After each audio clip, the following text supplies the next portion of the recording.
right. Hello, everyone. Welcome to session 5.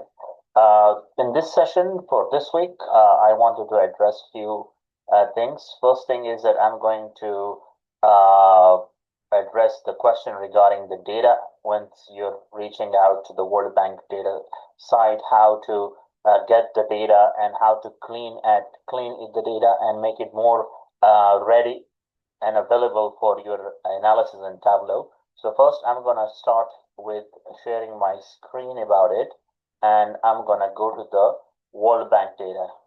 So in this session, what I'll try to do is that I want to give the first few minutes and first element of this session 4 of this week video is to help you understand how to get a good data from this amazing data bank that we have in open source from World Bank Group, and how we can get the data that we are looking for, and then how to clean it so that it looks in a more easy format of looking at it, so that when we take it to Tableau, the data is well structured and it helps us to analyze and visualize much easier. So in this part of the session 4, it is not mandatory that you follow them because it requires data pre-processing in this case,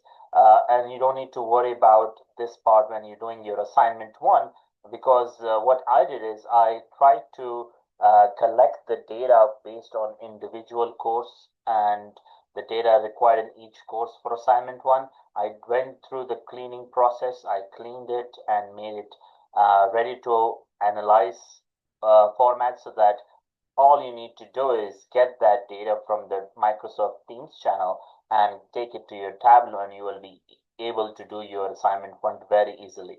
Now, on contrary, if you really want to know the process behind it, which I call is the data pre-processing and data preparation stage, where you're going to collect or extract data from this website, and then how do you do data manipulation, which requires data cleaning, so that you can make the data more structured and more accurate, so that once you take it to Tableau, you will have no problem. And now this part of the video is important for those who wants to take one step further from assignment 1, and they can use any series or variable, or they want to analyze any form of data from this amazing data bank that we have for any country they want to choose. So I'll first start with, as usual, by choosing my countries. So first, let me start with choosing some countries. Like I can start with our country as Qatar. If we have data about it, then we can choose, let's say, India. We can choose some common country names like Pakistan. We can choose Jordan. We can choose USA, United States. You can choose United Arab Emirates. Let's go on with a few more examples like Kuwait, for instance. We can go with somewhere in Europe like Sweden. We can go with one more like United Kingdom if you have. Yes. So you can see that I have chosen 10 different, 9 different countries for the first part of my analysis. Now at this stage, I'm not sure what I'm gonna do with my analysis, because I wanted to just extract the data based on the different variables I see there. So first, I see the country. I chose 9 different countries. Now, when it comes to series, here what most of the students are doing the error and the problem is that if you choose multiple variables in series name in this stage, the data will be very I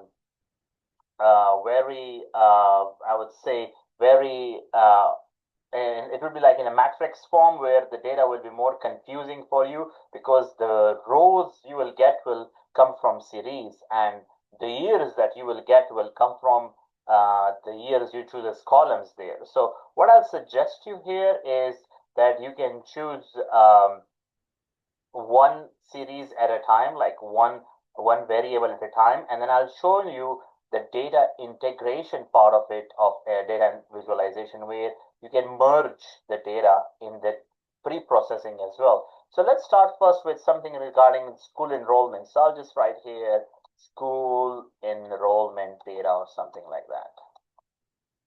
So in school enrollment, I can see a lot of variables and data available in this data bank. Okay, it's here school enrollment. We can go with secondary, let's say. And secondary, we choose as percentage gross. So we can choose our variable. So when I chose my variable, you can see 1 is selected for it. For the country, 9 is selected, and you can see on the right side as well that it has picked the country names and the series, the variable as well.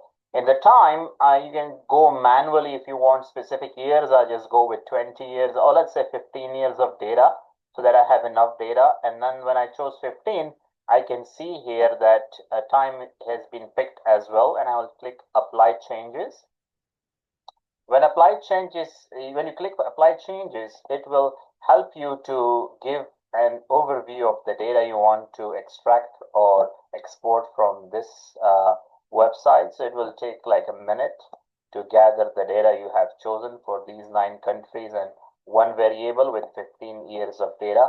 And now once you have the data for school enrollment in secondary, all you need to do is just go to download option and click here on CSV. If you click Excel, it's still all right, but if you click CSV, it's going to be like the size of the file will be a bit smaller than Excel. So I click here on CSV, and that will take a minute to actually export it.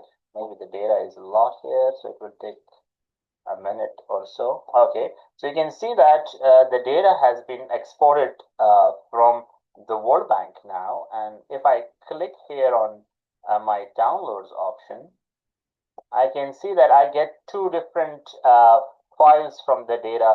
This was a question from some of the students as well, that why do I have 2 data here? So one is the data file, which is called data.csv.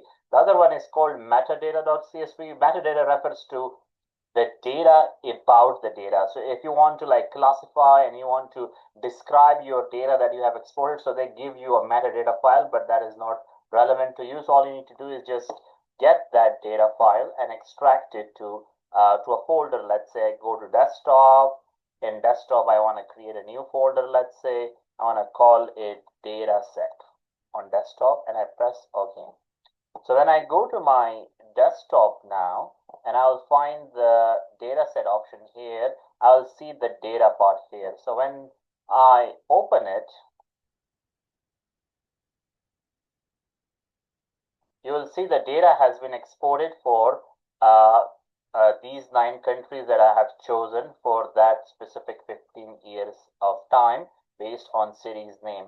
Now this is our this is where it gets interesting, is that because when you get the data here, you will see that, oh, there's a country name, country code, our series name, which is our variable, then the series code associated with the variable. Then we have a data for each of those years that you can see here.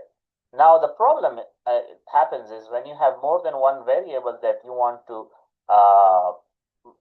see their relationship or dependency or correlation between them, you want that data to be in a different format, which means that the series should be a column instead of rows, and the year should be rows instead of columns, so that you have the data values represented very well to explain the answer for you.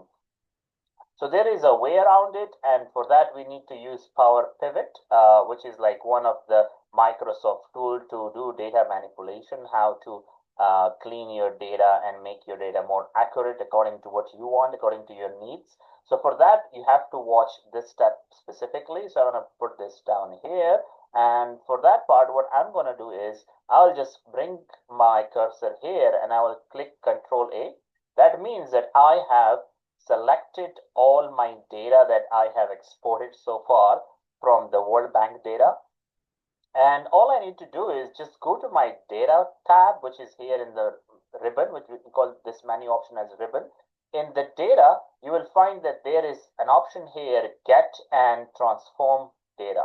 So when you come to get and transform data, we have the data already here. We just need to transform the data. So there is an option here called from table or range. So we already have selected our range or our table. So I can just click on it and it will pop me a small window to ask me, okay, this is the range or the table you have selected already. Just check this option because the first row is actually my headers for each column. So just make sure that this is checked here. And all I need to do is just click OK now. When I click OK now, it will open the Power Query for me. This is where Microsoft give us an option to have the data. You do the data manipulation and cleaning and a lot of different things you can do to transform your current data. Now, this is not really related to the course, but it is somehow we are working with data visualization where the pre-processing and the extraction of data is like integral part of the course, where we call them the stage called ETL, extract, transform, and load. So this is what we are doing actually is extracting the data, transforming the data, and then loading the clean data into Tableau. So what we did is we just click on the data tab, and then in transform tab we select the table. Now this is the current data we have right now. So I'll just bring it back up here. You can see the same data that we have already. I want to do is that I want to split the columns that have for each year to be for each just one year, and then the values represent for each column. So for this case, what I'm going to do is I'm going to use a pivoting concept of data, which means you can create a pivot or you can unpivot any data. So the data is already pivoted, which means based on years as columns. But what I'll do is I'll select my all years column. So for this, I need to click here, then press Control, or you can say press Shift and right key. So it can select all the years that you have in this data. So all you need to do is click on one of the year, let's say the starting year, which was 2010, and then press Shift on the keyboard and right key on the keyboard together. So it can select all the columns together. And then you can come here and right click on this part of the one of the column. And there is an option here called unpivot columns. So when I click here on unpivot columns, what happened is that my years of different columns have been converted to only one column, and that's at the moment is called attribute, which contains all the years for me. So what I'm going to do is I don't want it to be called attribute, I want to call it year. So I will right click again on this attribute. There will be a rename option here, and I click rename, and all you need to do is type year here. So when I type the year here, now I got the column as year. These are the values for each year and the same series variable we have chosen and the data we have now. You can change the value to any other name as you like, but I will suggest to keep it as value for now. It's okay. So this is how we transform our data by just converting all columns of year into just one year column. And you can actually see the different steps we have done. The Power Query gave you these options that what steps have you applied so far. Now, once it's kind of done for this data so far, all I need to do is just go in the first option, which says close and load. When I click close and load, it takes me back to my CSV file. And in my CSV file, what I'll see is now I have two different sheets now. I have a clean data, which is a table here, and I have the original data that I exported from database. So this is our clean data. I'll just call it cleaned for now. So these are different columns we have. And here, what we have is this old data that we have. So you can rename it to extracted data from the World Bank. Okay, we just did only one step for now, and you can just click Control, select Control S, so the data is saved in the current CSV file. And once you close it, it will take you back to this folder which we had the data. You can rename them because this data is specifically for school enrollment. So I'll rename this to school enrollment data, because this is, I have only chosen one column for my analysis so far, but in your assignment one, you might have two variables, three variables, different variables involved. So for that, what I'll do is I go back to my data bank. Now you can see that the same 9 countries have still selected, same 15 years are still selected, and one variable is selected so far. I'll click on selected, and this is what I selected earlier, is school enrollment secondary. What I'll do is I cancel this. Once I cancel this, so you can see that now I have no variable selected, but the same countries and same number of years are selected. This is very important because when you are exporting 3 different individual files for each variable or each series, you need to make sure that the countries are stays the same and the number of years stay the same, so that when you go into plotting them, you have no different variation exists there to make it more complicated for you. Now for this time, I don't want to go with school enrollment.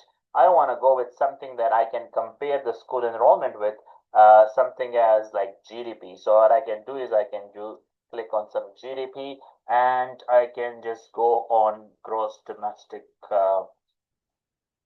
GDP current. Okay, so I can just go on and click this one, GDP current. This is my second variable. Let's say GDP values for these countries for this number of years, and I go on, click on apply changes. So now again, I have same countries that didn't change. I have only one series now, which is GDP current in US dollars, and I have the same number of years. That will take you like a minute to load the data. Okay, you can see the data is here. You can do the same step again as download option, CSV.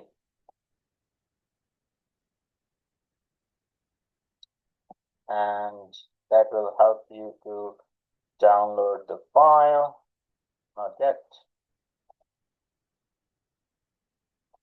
Download blocked. Why?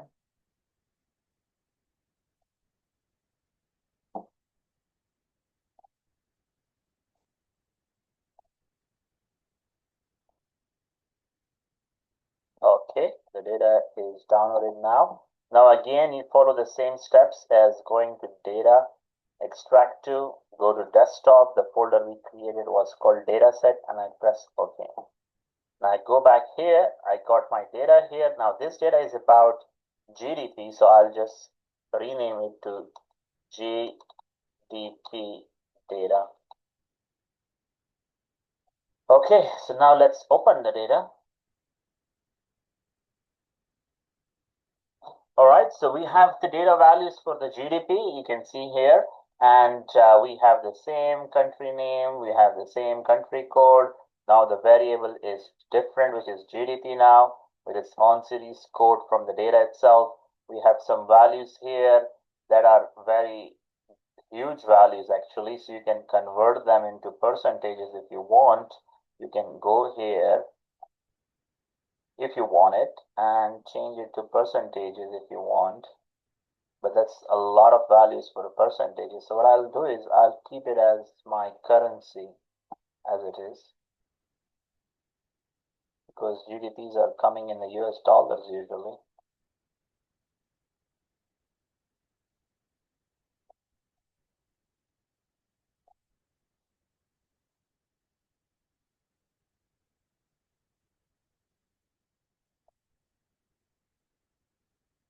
Okay, so when I converted them to dollars, you can see that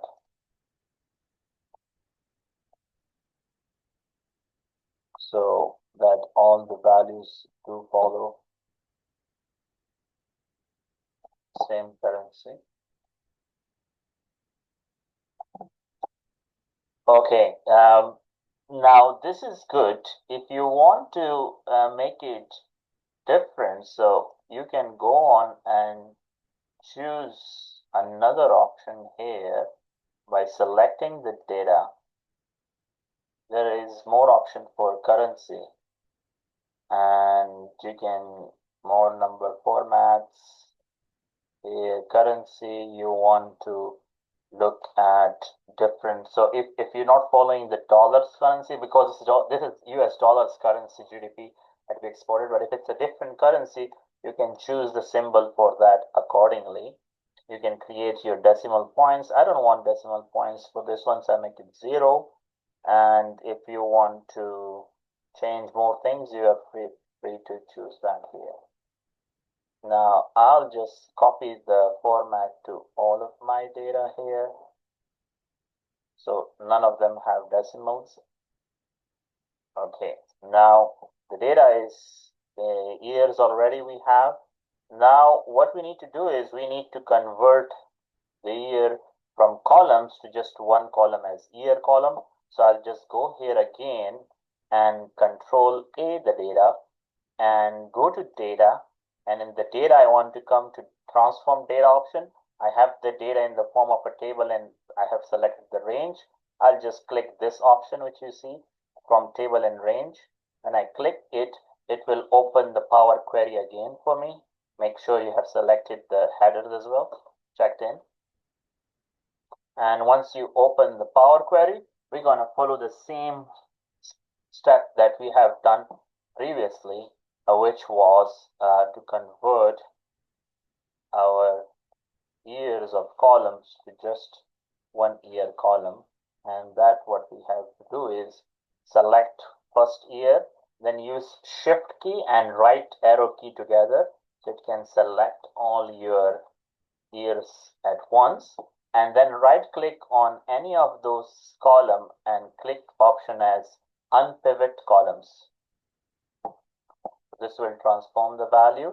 And then after that, what you can do is right click on the attribute now and rename it to year. So the column name is year for us. And that's it. Once you've done your transformation part with queries on Power Query, you can just close and load again so it can take you back to CSV with the new data. So that's the data you can see now.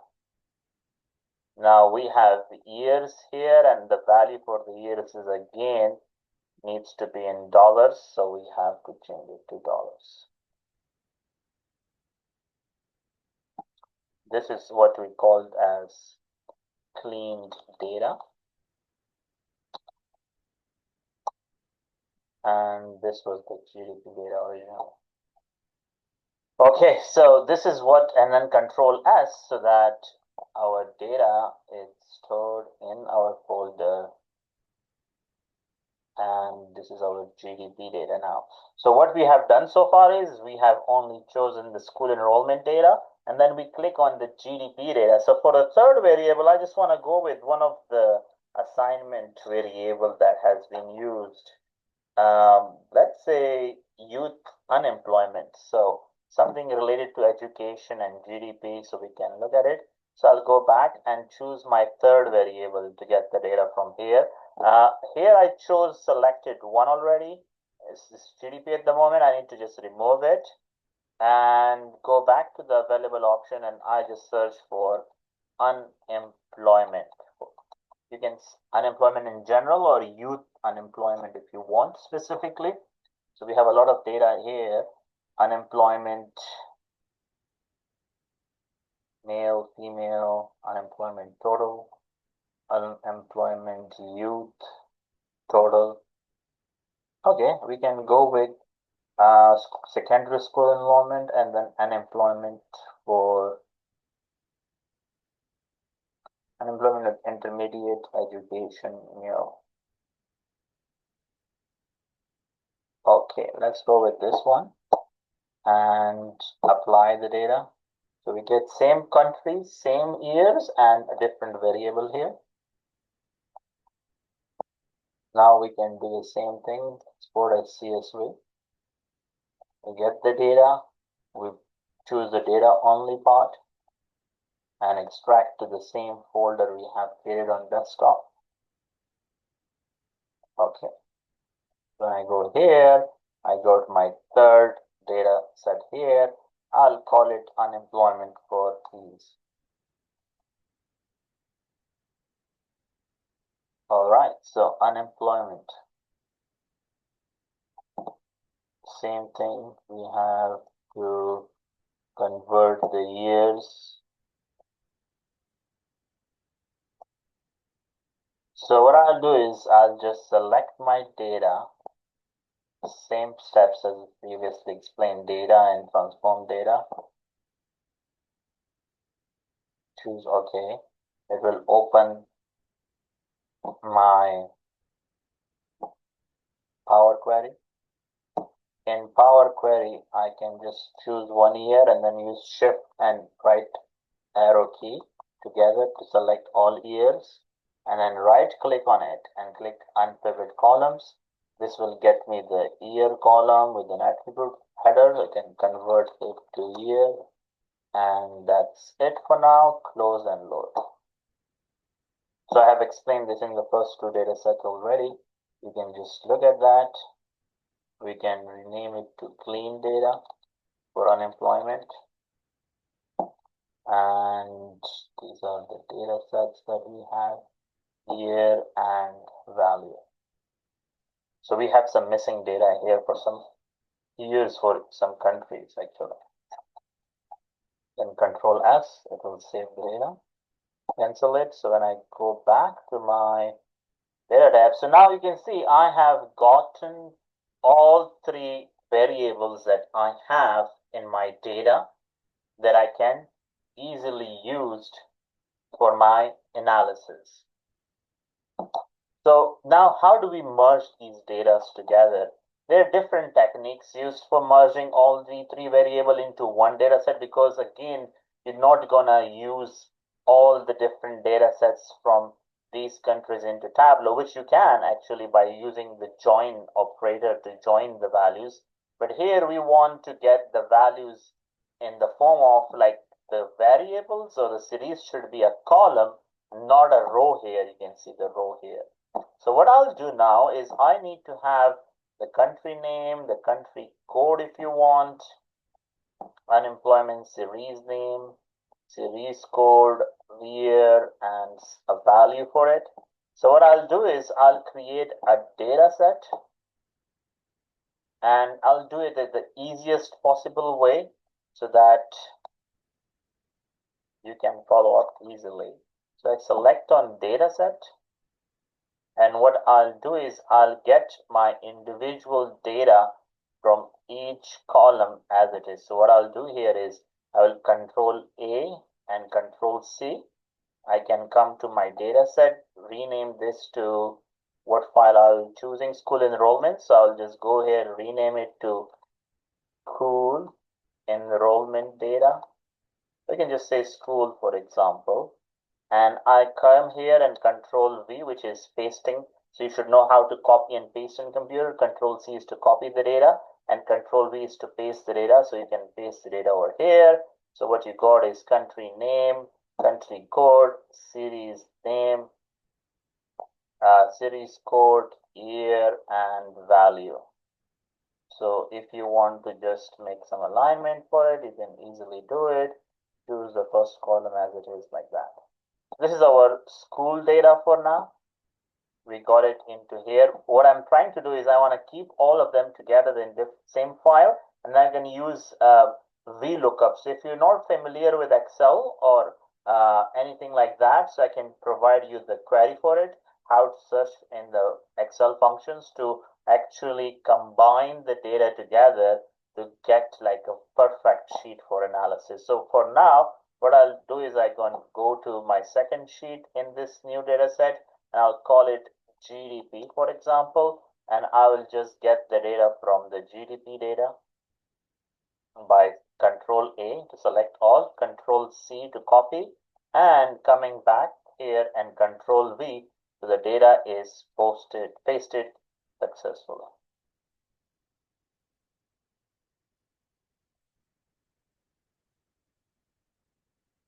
This is how, and then just work on some alignment if you want. And then first column is bold, and that's it. So Control S. So I got my school data in here, my GDP data here, and the third one is called unemployment data. So I'll just write unemployment, and I'll just get the data from unemployment data and just paste it there. So first step is Control A to select all, Control C to copy, come back to your new data set, and Control V to paste the data.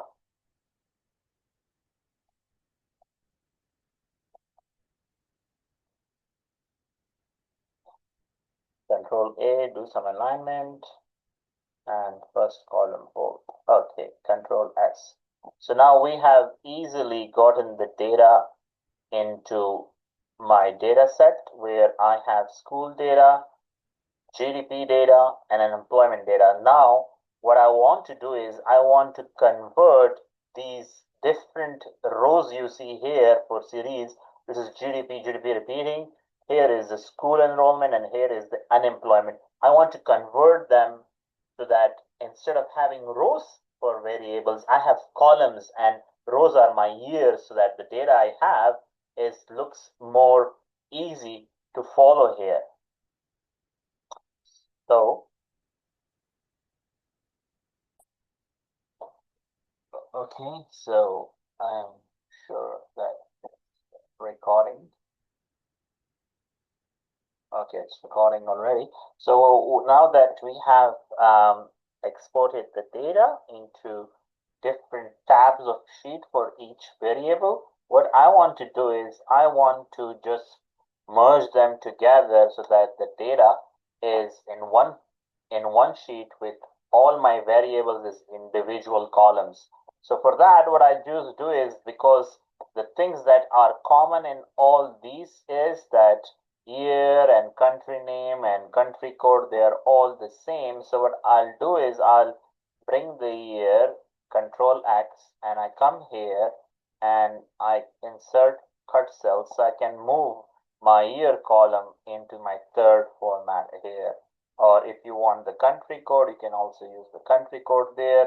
Similarly, I'll bring my year from here into the third stage. So I have year in my third column, same as here. I can Control X and here insert. So what I do is I want to create, I want to merge the data together through VLOOKUP. Now VLOOKUP, if you're not sure, this is coming from Excel and a very basic function in Excel, how to look up for data that you want to gather and extract from or get from different sheets in the same file or in a different Excel file. So for that, what I'll do is I'll just copy and paste my first three columns, because this is something common between all of the data. So I'll just come here and I'll Control V it so I can get my country names, my country code, and my year already. So for these three, it will be the same. Now my fourth column would be, let's say, GDP data. This one is my school data, so school enrollment.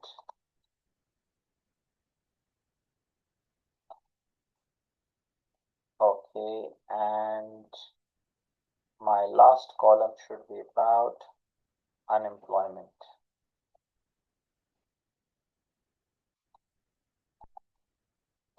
Now, guys, this part of what I'm explaining in this video so far is only related for those who want to have to take this course and assignment one step further, to use World Bank data to export the data and make it clean and nice and like very well oriented, so that when you take it to Tableau, everything is easier. Now, for those who are doing assignment one, these steps are kind of overwhelming, so you don't have to follow them.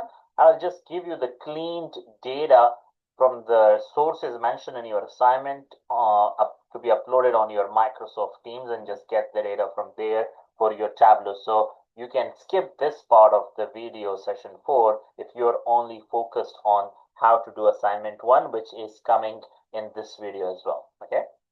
So here, if you have looked at the VLOOKUP function before, I want to bring it here. So it looks for a value in the leftmost column of a table, and then returns the value in the same row from a column you specify. So we need to get the data from the other sheets here. So for that, what we do actually is we create a new column, which we called as the key. Key means that this will be the key as like the pivot, or you can say like key is more like the join. So how you will join different sheets together by having this key over here. So what I'll do is I'll give you these formulas to you on Teams if you want to follow them. And again, it's not mandatory this part of session 4 for everybody to do it. But anyway, I have created and pasted my formulas just here so that you can easily copy that. I'll just go here and paste it here with this. Instead of B, I want to choose here. So that will be C2. So what I have is I kind of combined this and this together as to create my key for the data. So I'll just create like that. Save it. Now I want to do the same in GDP. I can insert a new column, which I'll call key. And then I will paste the values here, but instead of B, I want to choose the year, not the country code. So I can get the key column here. Then I can double click this option, which is called fill handle in Excel, and it will completely fill my remaining columns as it is. Similarly with unemployment, I'll do the same thing. I'll create a key here so that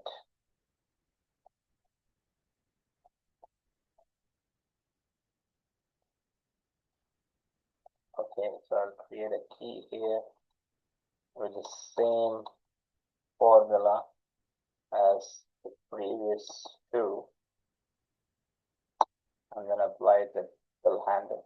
So now you can see is that in each column I have in each sheet I have created a column key which will use as a pivot of joining them together into our main sheet, which is called the data, in which we have school enrollment data, GDP data, and unemployment data, and these will come from the values column that you see here, value.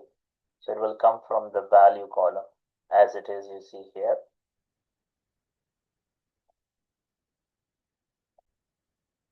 Okay, so we have gotten the data.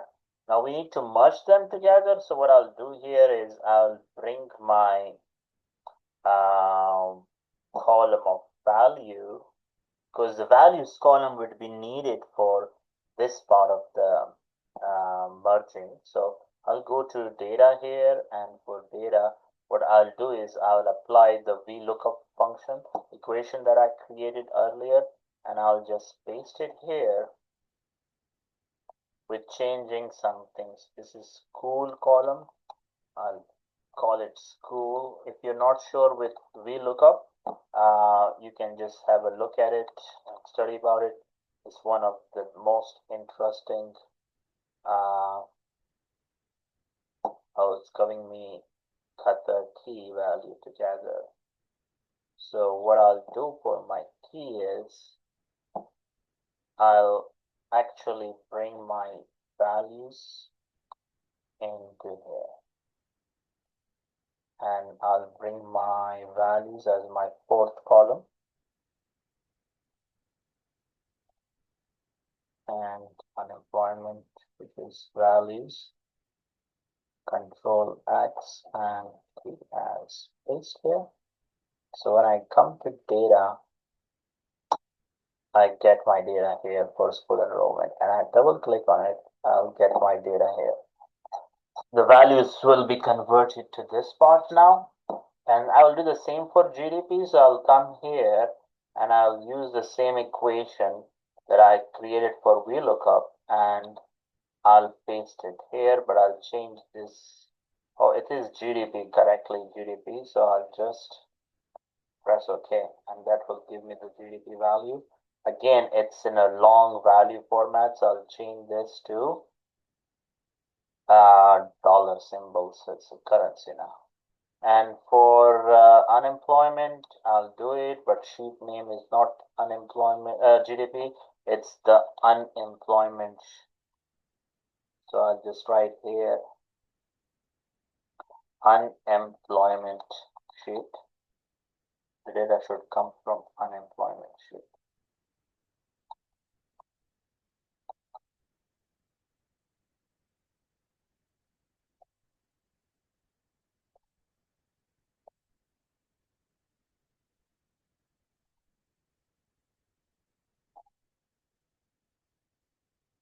There is something happened with this formula.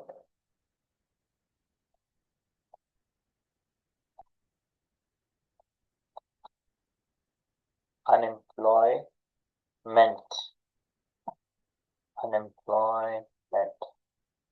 That's the sheet name in the data. And if you don't see anything, it means the data is missing for this part.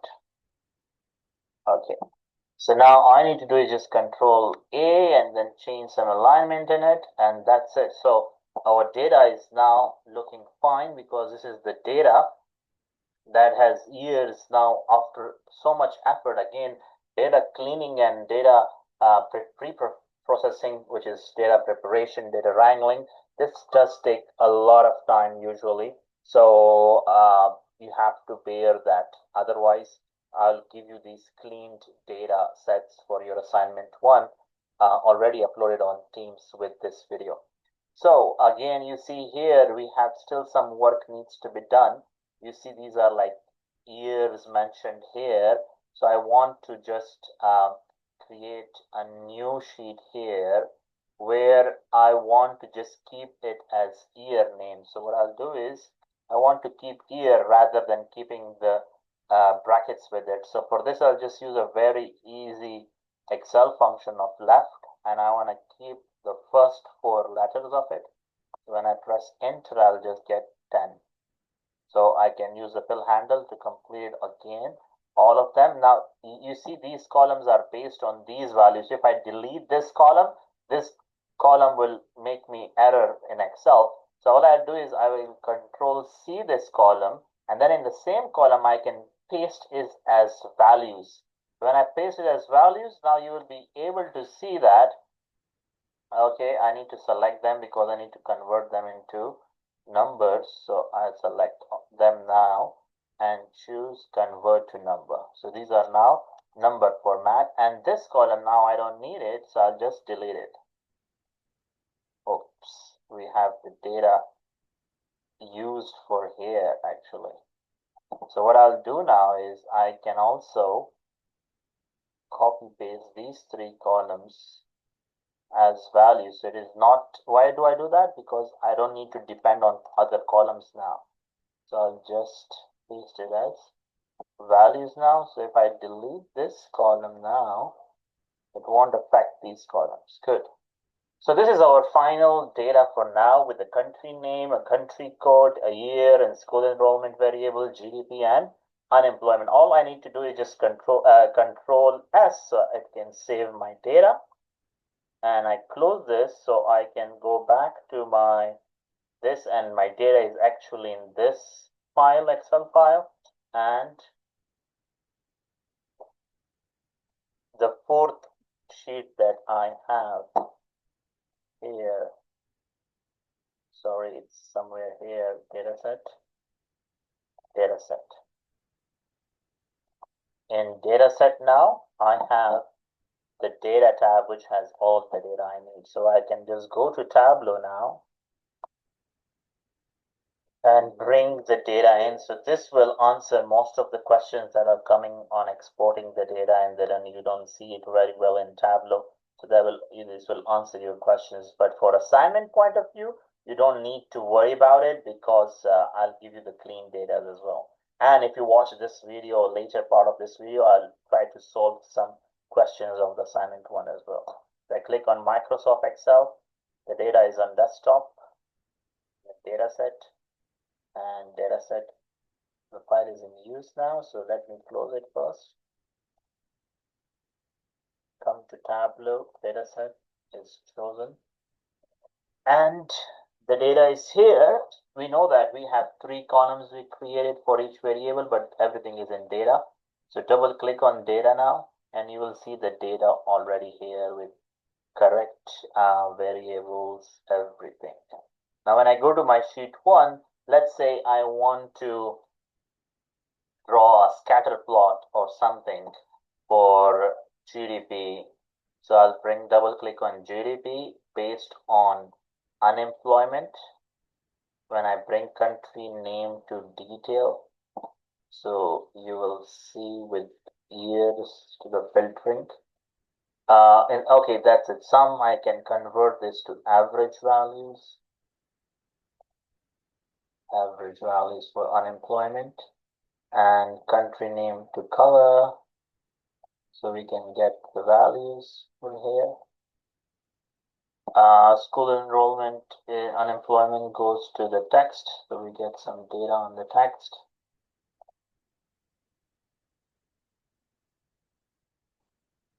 And you can see some data over here based on years.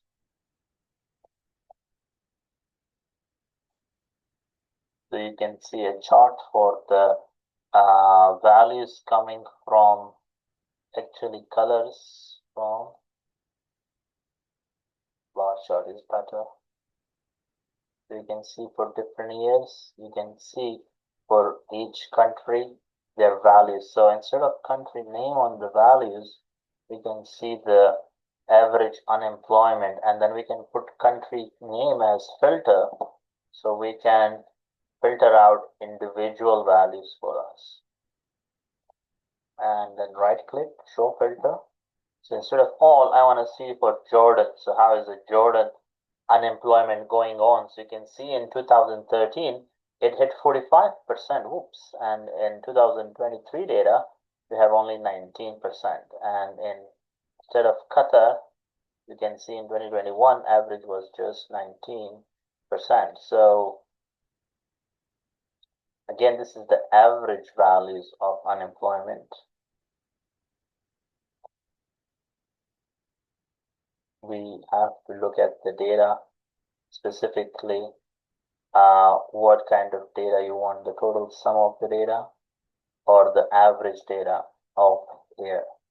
So again, this part was just to show you how you can get the data from the data bank and how you can export it by cleaning them and combining them in a well-formatted rows and columns. So this part of the session 4 is related on that part. Now for the remaining session 4, I'll go by course. So we have 7 courses which are taking assignment 1 as summative activity. So I'll go through one by one. You don't need to watch all of the remaining video because you can only focus on your course specifically and follow them. And I'll help you with guidance of how to do your assignment 1 if you have questions. And I will not be doing completely for you, but I'll giving you some direction on what to follow, what not to follow. So just stay tuned, and we will be going through the assignment 1 in detail for every course. Okay, guys, so now we will move on to looking at how to do our assignment 1 for these different courses. So I'll start by first course, which is advanced methods for program evaluation, and I'll keep on following one by one, so you can just watch the course that is more related to you for this part of the video. So let's click on advanced methods for program evaluation assignment 1. Here you have been given a task to show the impact analysis of parental education on student outcomes. So the background is given to you that parental education levels have long been associated with student performance and school or attendance. This assignment uses school performance data to simulate an evaluation of how family background might influence learning outcomes. By comparing students across parental education levels, gender, and school support programs, students will explore causal reasoning and program evaluation techniques. Okay, so this course uses a data set from the Kaggle data set, which is an easy way to get it. All you need to do is just click on the link here.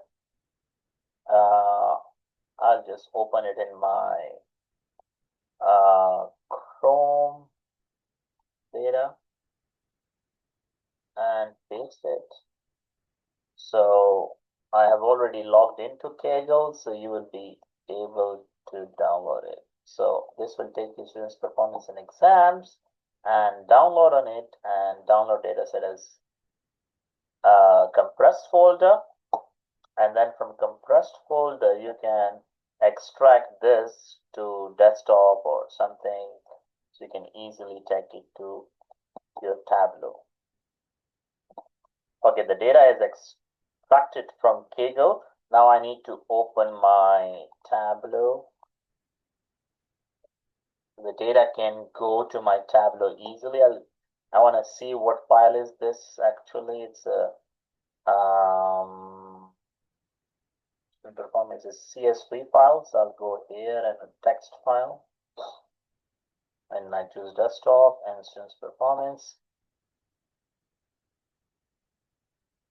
And here the data is already here. So we have gotten our data, which is very well structured data: gender, ethnicity of race groups, parental level of education, lunch, test preparation course, math score, reading score, writing score. All right, so data is here. Now when I come back, what I need to do in assignment 1 for the advanced methods for program evaluation course is focus on exam performance as a proxy for attendance and learning outcomes. Compare students with different levels of parental education, low versus high. And I'm afraid we don't have this, like parental education, level of education we have, not low and high, but we have specific values like bachelor degree, some college, master, associate, nothing, high school. So what we will do is we will learn here how to create a calculated field. Calculated fields are meaning that we can create an additional column based on existing column values, and I'll show you how to create a calculated field so that parental education could be a new column with low or high values. What you need to do for visualization in this course is you have to create a bar chart for comparing average scores between math, reading, writing across parental education groups. So again, this column that we need to create is important for this first chart as well, which is a bar chart. Second, we have to create a gender-based trend line. So I will show how to use a trend line by showing performance difference between boys and girls. So we have a data about gender-based, I think. Yes, we have gender column. So we will be looking at the gender performance based on gender, and we will get a trend line out of it. And the last part is that we have to do an interactive filters for lunch program or test prep course. So we can use one interactive filters on this sheet. So we can create 3 visualization in our data, like 3 charts and graph, and you can annotate the graphs. I have shown you how to annotate in our Saturday session. Again, if you have problem, you can watch the video to learn more about annotation, and in session 3 I have done annotation as well. So deliverables, you have to create a dashboard. I'll show you how to create a dashboard after having 3 filters and 3 visualizations and filter. And this writing part is where I cannot help you, but rather you can actually look at the graphs and the charts, and based on your content knowledge of the subject, which is advanced methods for program evaluation, to write 500 words about your analysis. So let's get back to Tableau. And first thing we need to do is, as you see that we have to create 3 sheets, right? We have to create a bar chart, average scores, gender, but before that we need to create a calculated field. So calculated field, you can come here in sheet 1, you can either create here by clicking this option, create calculated field, or you can come here and you can also create a calculated field here if you want, but I'll suggest to do it here easily, so it will be appearing in all of your sheets easily. The name, we can call it like parental group or parental education or something, so I'll call it parental, let's say education group, which means it could be low or high based on what education they had. Now here, when you create calculated field, it's basically actually using the same formulas that you have used in Excel or any of the basic programming, computer programming, like what is if, what is else, what is in, what is then. So I'll just give you a basic, I'll just create a very basic formula here to get the data from the other column in the data, another column, which is our parental level of education. You can see here, I'm going to use the values from here to get this edu group, which is parental education group. So I'm going to do is if, and then I can use the column as parental level of education.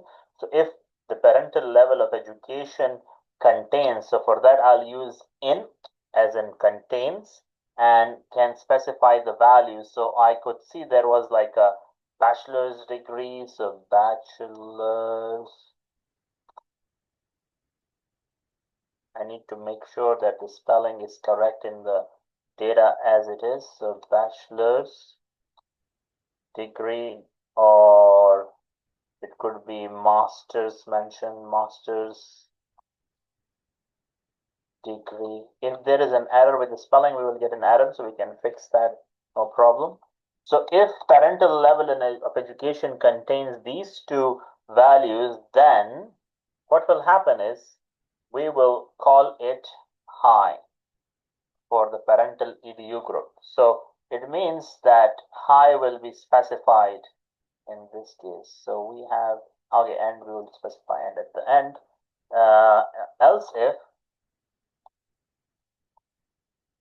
so this is actually using conditional statements. So if you can Google a bit, search on conditional statements, that means if you have more than one option and you have to choose one based on the conditions, so you will go with that part. So it means this condition is true, then it will choose high for the parental edu group row values. Else if means the second condition is true, then that will be going in itself. So second possibility is that, oops. Second possibility is else if, again the same column, parental level of education in, and now we can use and focus on, let's say, high school. Or we have another value, I think, in the row is called some high school, I guess. Some high school. Then what will be the value for the column? It will be low. So we can call it low. And we use another option called else if anything else. If the first one is wrong, second one is wrong, the third one we can call it mid, which means that includes the values like associate degree or some college or some minimum value. And then what we do is we write and, so that our calculated field condition or formula is completed. So if it says the calculation is valid, it means there is no syntax, which means spelling mistakes or anything in this formula, and all I have to do is just apply, click apply on it and click OK.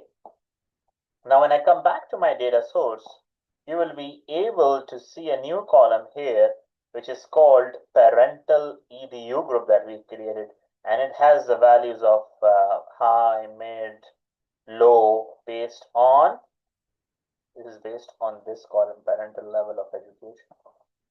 So our calculated field has been done correctly, and you can see the new column is parental edu group here. Okay, so this is what we have done on calculated field for parental edu group. Now in our assignment, there does mention that we have to create a bar chart to compare average scores. Now we don't have any column, unfortunately, on average scores. We have math score, reading score, writing score. So what we can do is we can create a column which could be called average score. overall average of these. So I can go back to create calculated field, and I'll call this one as an overall average score.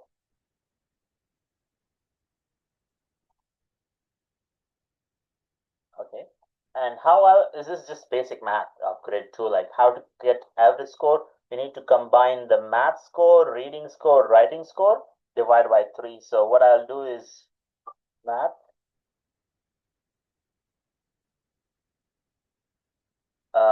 math score plus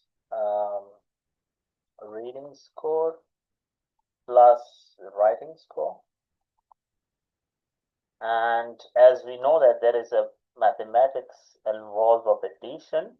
So when I do divide by 3, I need to put them in a parenthesis and press apply.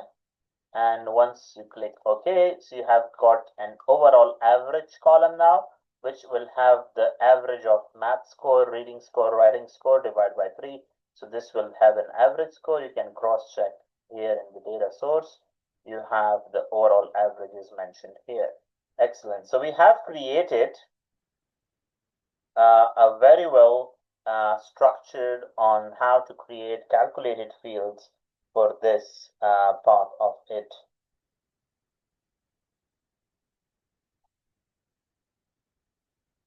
Okay, so we can, when I look at the columns here, like math, reading, and writing, these are actually similar scores for me. Like they are just different values of score in math, reading, and writing. What I can do is I can actually create these 3 columns into one by creating a pivot here. So if you want to know how to do a pivot, this is not really needed, but if you want, you can come right click on by selecting 3 of them and click pivot here. So you will get here a very nice pivoted values where you will get pivot field names. So this field names, what I can do is I can rename it to subject. So instead of I have 3 different columns, I have subject, spelling mistake, subject. And for the pivot values that I got from those 3 columns, I can call them scores. So for each subject, I can get a score as well. That's an ABC, it's a number, well, nice. So what I did here is I kind of converted, what I did in the first part of the video here is that I wanted to, in the first part of the video, if you follow, I wanted to get the years columns from multiple columns into one column so that I can easily, I got a message.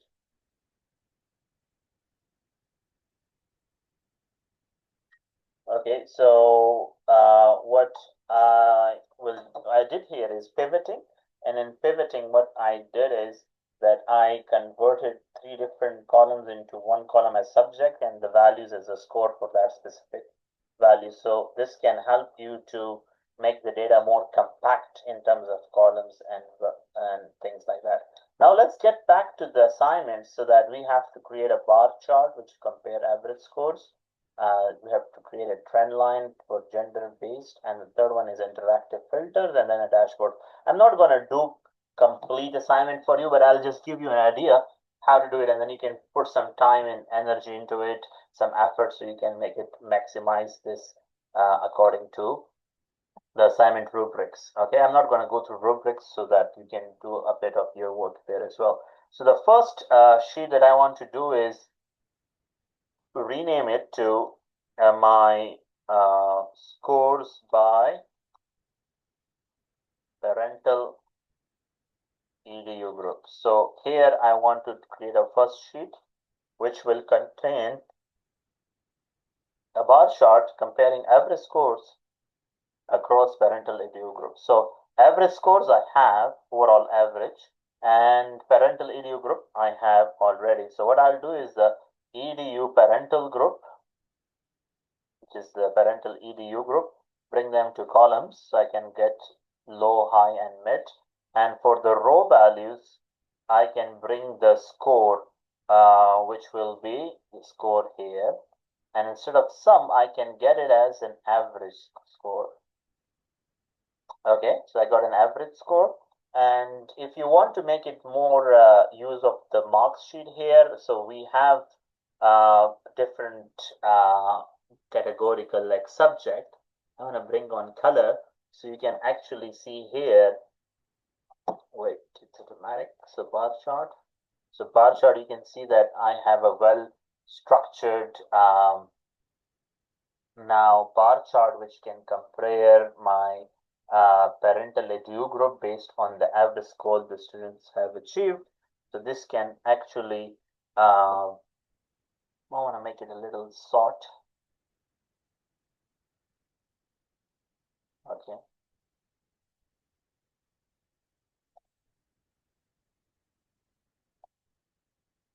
All right.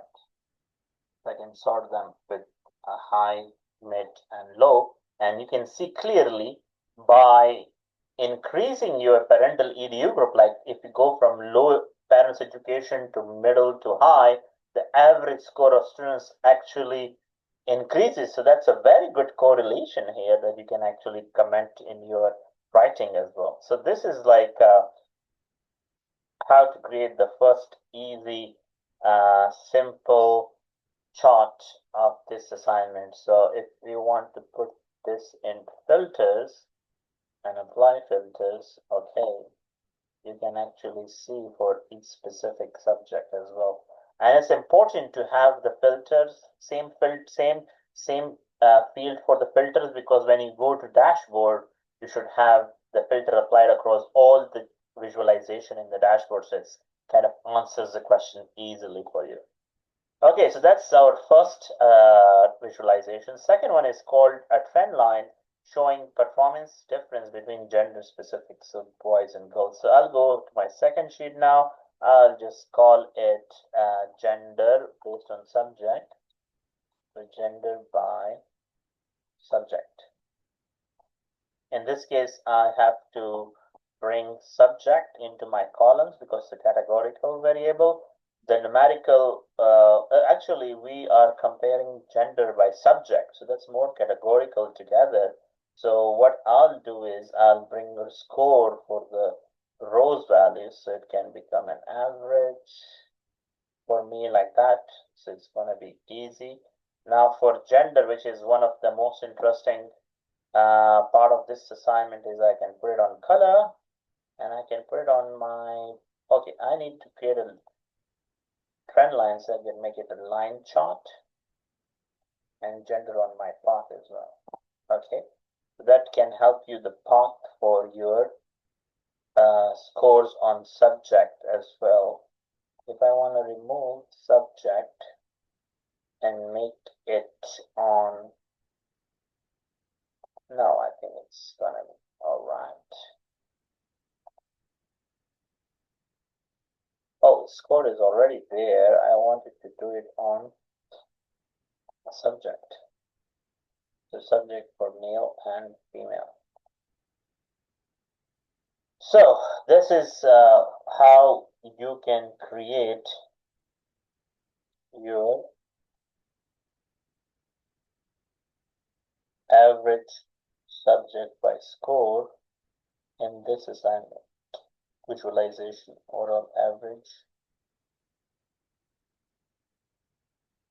Instead of score, if we go with an average,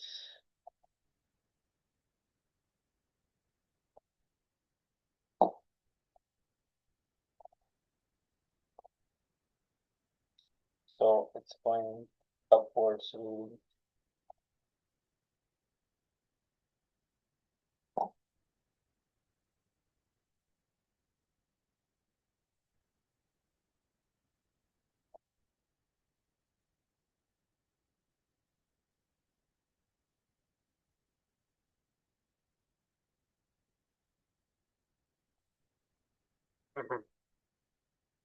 Okay, so here we have,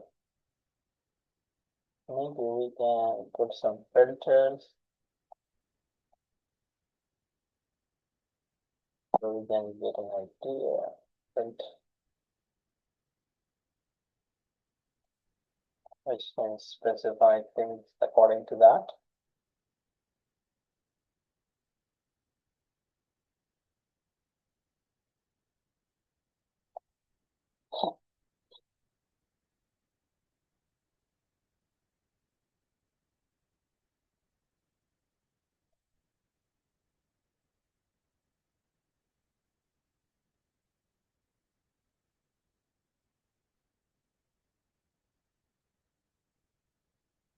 Okay, so we were missing the gender part, so you can see that when you bring the gender, it can help you to get that based on gender as well.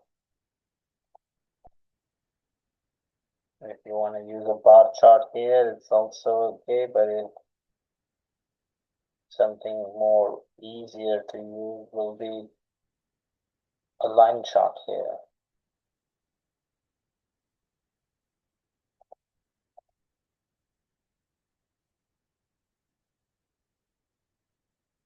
Okay. Now the third visualization we have is interactive filters for lunch program and test prep. So one of them, what I'll do is I'll just call it what it says gap chart between lunch and this. So in this one, we can create a gap chart where we can apply some filters as well. So let's go to the task 3, and task 3 is actually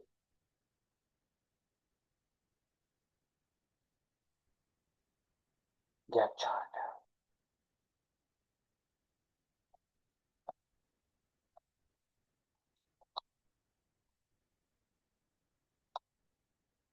Okay, the gap chart, we can keep the pivoted data and create two calculations here.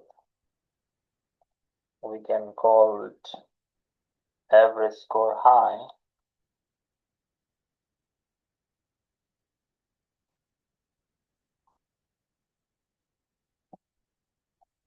by specifying the average value. Now this is something I haven't tried to play with it. If you're not comfortable with this one, you can just simply go on and just apply filters on any of them. So let's say you're not familiar, because this will make it difficult for you to use it. So I'll just delete this one, and I can just go to actually apply filters here if you want.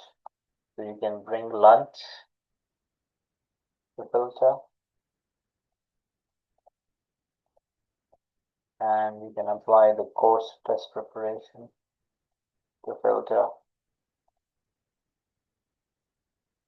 and that can apply the filters, show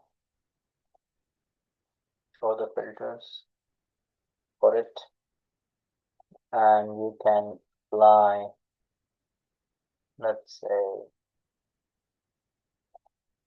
standard one for female and high. So high female who have completed the test preparation with a standard lunch, you will be able to see. So this is just a third visualization is just basically applying filters, but again, you have to use any of the third visualization you can use to apply filters. So you have at least 3 visualization charts in your data. So the last part is the dashboard for you. So you can go to dashboard and you can just rename to your assignment dashboard, or if you want to make it like more interesting name based on this assignment, I'll just call it like impact of parental education.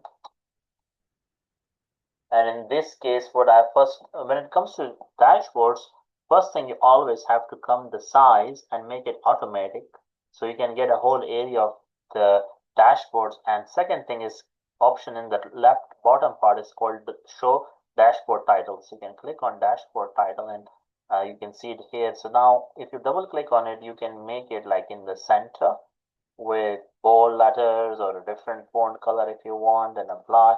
You can do a lot of things you want. And the 3 different sheets that you created, So for example, I wanted to see race and average, overall average score. Oh, score. So this is something I wanted to do. And yeah, so this is speed of average score based on different groups of data that we have and classifying them on genders and parental level of education. Now, parental video group. So I can actually apply them. Okay, same filter applied. Now, once I come here,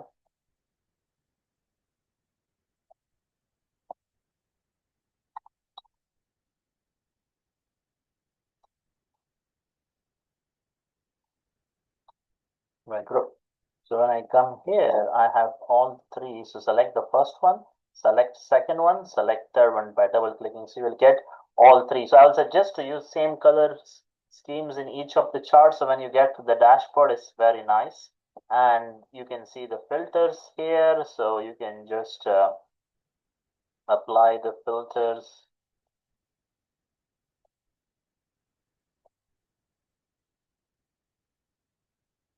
by choosing these options here. And once you can make it floating if you want, so make it floating. So I'm not going to do in dashboard because we have a next week specifically on dashboards, which is assignment 2. But when you click on it, you will see that the data is applied here on it for yourself. So you can see data for male writing score, average writing score, female, and then you can choose specific genders, specific filters here if you want it. In this sheet, we didn't use the subject as a filter, so you can go back and choose subject as a filter as well. So it can apply the complete dashboard. So this is just assignment 1 for you guys. You can make it as interesting as you want by looking at the rubric for assignment 1. So this will be helpful to do your assignment 1, and this was targeted to the subject, which was the course name was Advanced Methods for Program Evaluation. So next I'm going to go towards a subject which is Global Health Economics and Financing. Thank you. Okay, so now that we have done from the first course, which was Advanced Methods for Program Evaluation, the next one I'm going to go with Global Health Economics and Financing. So in this assignment, you can see is that you have to do an assignment on global health economics and financing. So in this part, you have to get the data from the WHO, but if you have any problem with getting it, I'm going to upload the data already cleaned and extracted, cleaned, and like verified based on the columns you needed on Microsoft Teams. So you can get the data from there directly and save some time on the data collection part, which might take some time. So let's look at the task. You have to compare health expenditure per capita. You have the outcomes should be in the form of life expectancy, infant mortality, and DALYs. Build a bubble chart for yourself, showing efficiency by region. Dual axis charts. I'm going to show you how to create dual axis charts and filters the WHO region and income levels. So you have to create a dashboard with these multiple charts and filters. So let's go to Tableau. This one was the other course. So I'm just going to cancel it. No need to change and open the Tableau to get the data. So the data that used in this one, I'm going to give you like an overview of how to do the assignment 1, but I'm not going to go completely how to do it perfectly like 100% marks because you have to watch the rubrics, read the rubrics, and see what is more important there or not. So I'm going to go with the data that I need for this part is that I want to see where did I save the data.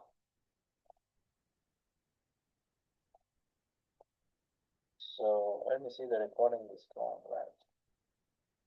So the data for this one is here. So I need to merge because I got the data from two different variables involved for the assignment. So I'm just going to show you how to join them together. What is the format is Excel, and one is CSV, one is Excel. So let's start with the CSV first. Go to your folder where I saved the data. Okay, so I have my CSV data here, which contains different columns like country, country code, year, life expectancy, infant mortality, neonatal mortality, and under 5 mortality. Okay, I want to open it so it's in the logical form, and I can get another data here, which is in Excel.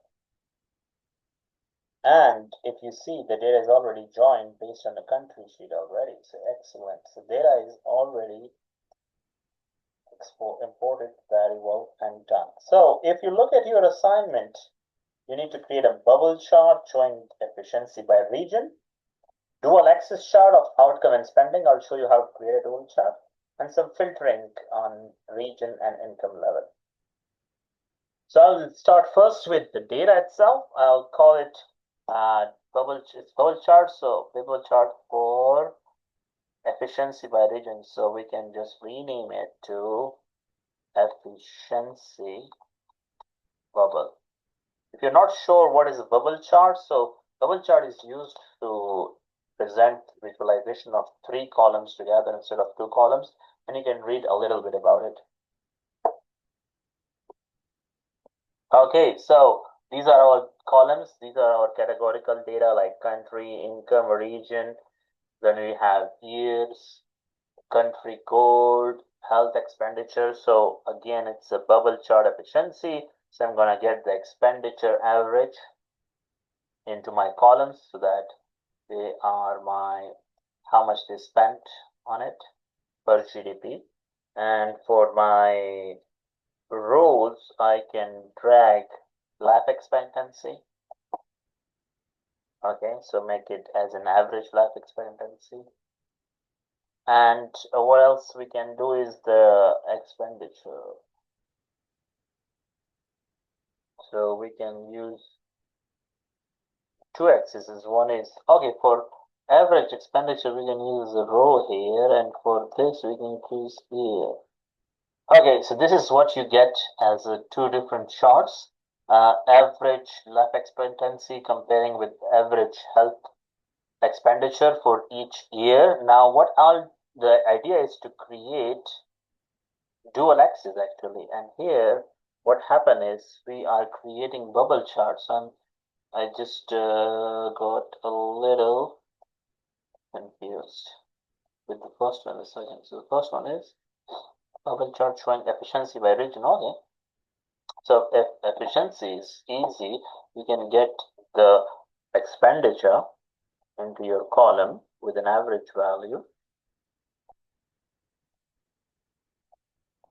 Okay, and then after that, what you can do is put rows as life expectancy, so I can show you the efficiency by putting this in average. Okay, and then I can do is we don't have population something, right? So what I can do is I can do the expenditure on might be size, so that can give me a better idea of the size. Put some color on the region so that we can differentiate different colors.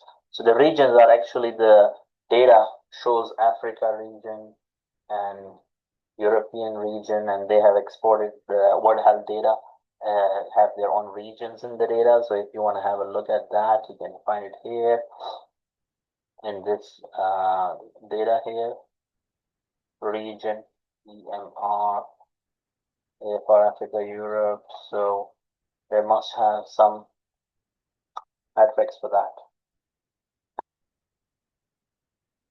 Okay, so in this case, what we have done is we got, you can even go to the country and put it on detail. So you can get more detailed bubble chart of different countries here.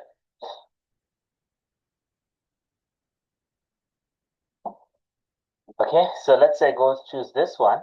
So it will be a country of Eswatini, a region of Africa. Not sure about this country before, with an average life expectancy of 50. Health expenditure per GDP is 4174. That would be like million, I think. And average life expenditure per GDP is 7.25.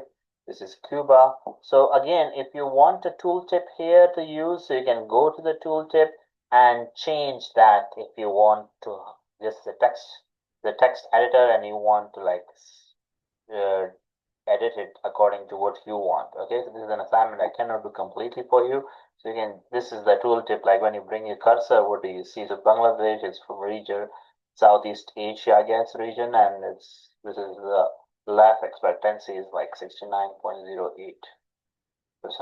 Okay, so this is the best way to see a bubble chart for the efficiency of life. So this is our first visualization. The second one was dual axis between outcome and spending.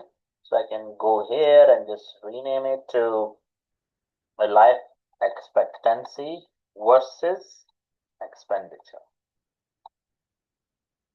Okay, so you can rename it as you like, and that will appear on the sheet here. So you can further look at these things and select all, put it in the middle, bold, color change. You can change these things if you like to do. It's more like designing part of it. And I'll suggest to keep the same coloring format so that you can see the colors you can choose if you want according to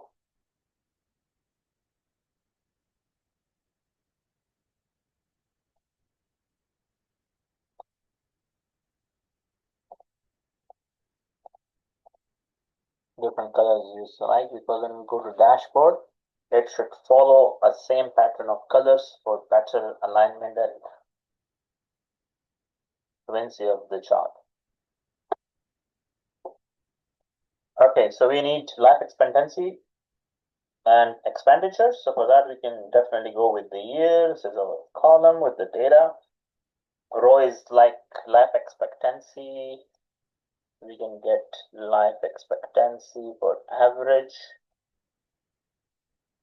and the expenditure, right? So the expenditure is health expenditure, and we can get it an average. That's how you can get. Now, if you want to keep both as a dual axis in the same chart, so for the second one, you can come here and right click on left click on it, and here you will find an option called dual axis. So when you click on it, you can see both of them together very well. So this is how you create the dual axis for yourself. And again, we have to keep the same filters, or we didn't filter this first one. So we can filter it based on the country, select all, apply all. You can show the filter if you want. So you can pick specific countries, for instance, in the data, and compare specific region and countries together if you want. So we have to do the same filter here as well. Use all and show it. And then you can compare the countries if you want specifically from the filter. So this is how you can actually see a dual axis between life expectancy and expenditure. And if you want to do different things like life expectancy on color, so you can apply that as well by now using intensity of colors if you want. I'll choose green with the value of it. So the higher value, the higher darker green you'll get. Okay, so you can look at the rubric and how to maximize your grade for that part. Now the third thing, which was filters for WHO region and income level. So for that, you can again use any chart actually, but let me just duplicate this.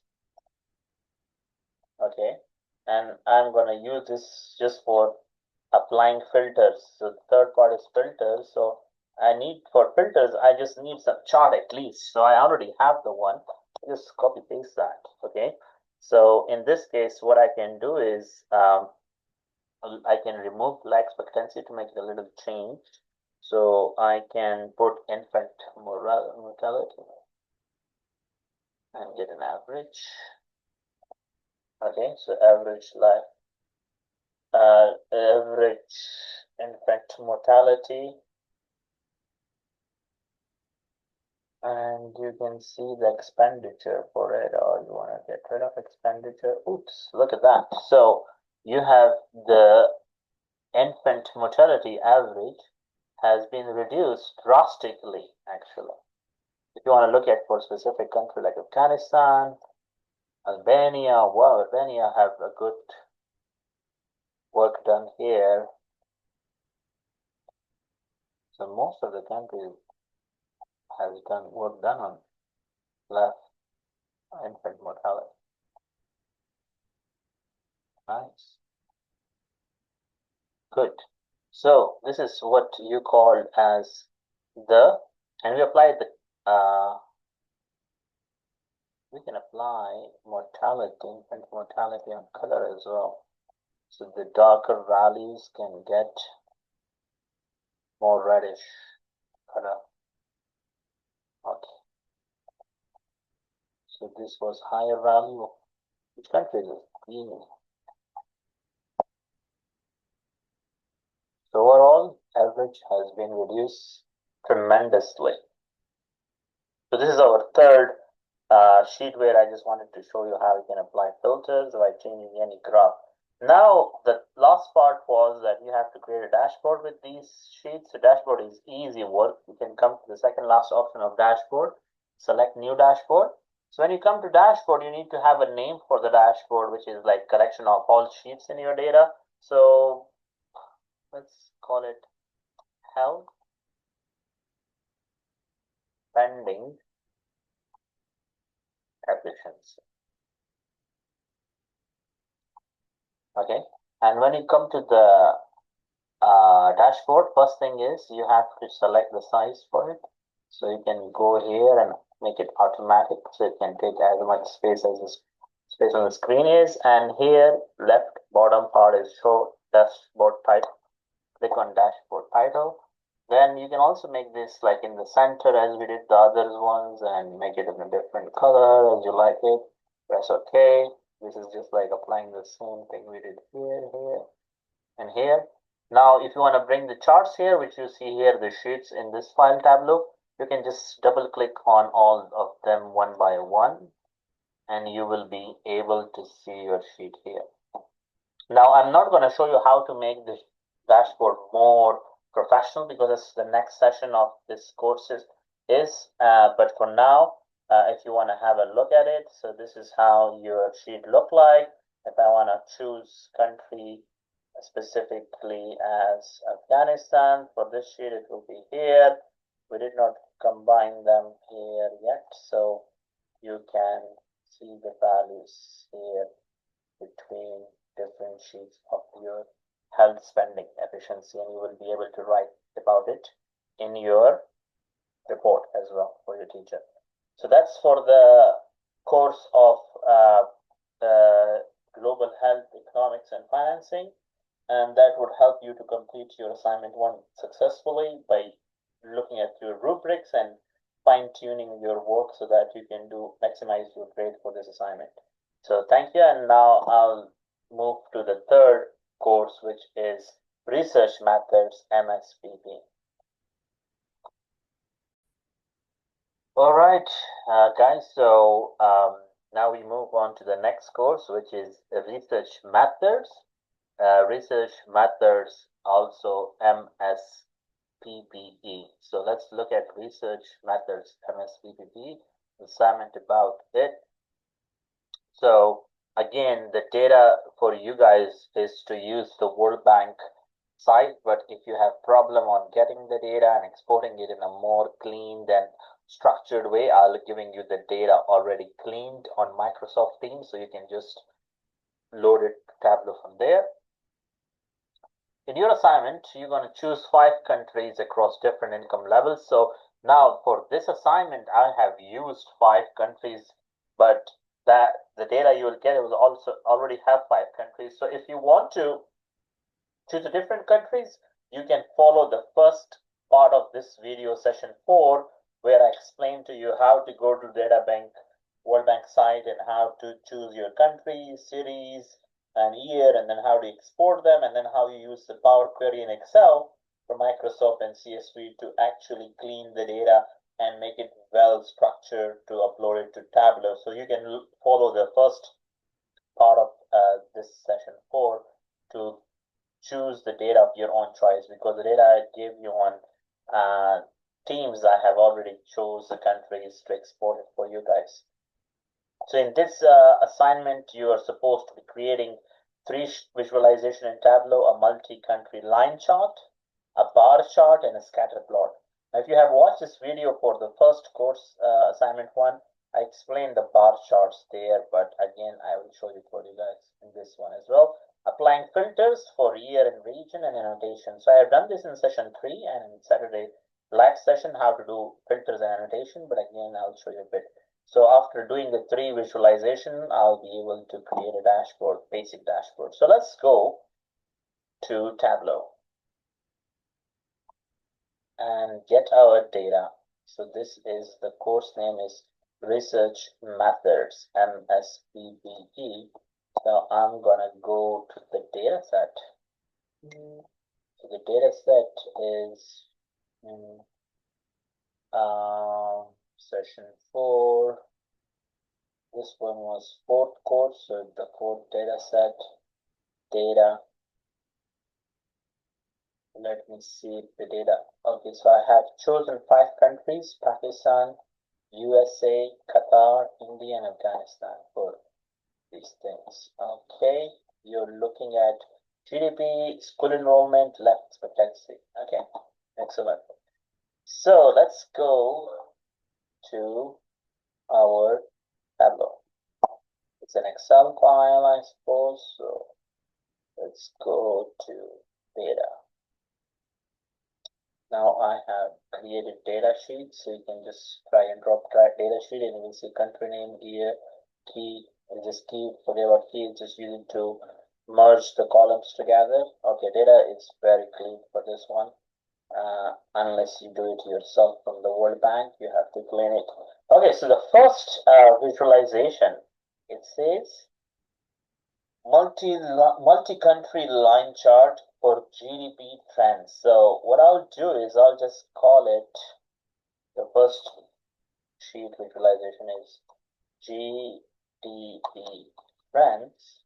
Okay, and all I need is for trends I need a year for sure, so I'm gonna take year to the column, and we have something called GDP here, so I can bring it to row, and I want to make it an average GDP, not a sum of it.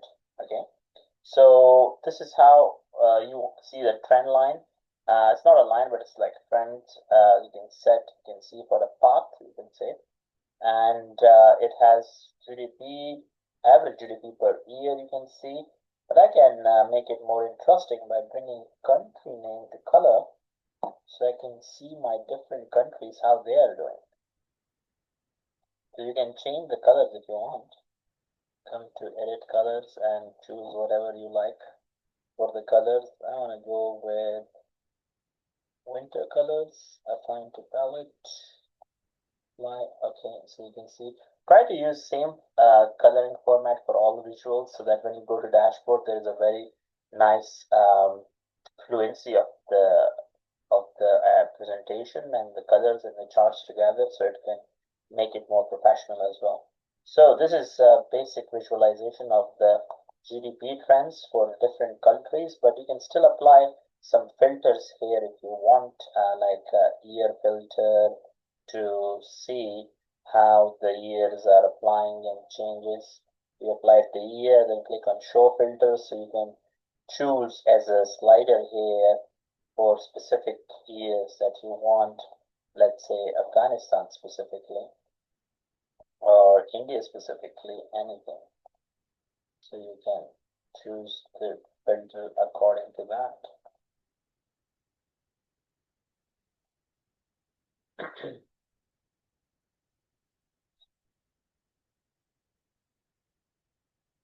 Okay, so this is how we apply this. If you want to convert it to a line, it will be the same thing as well.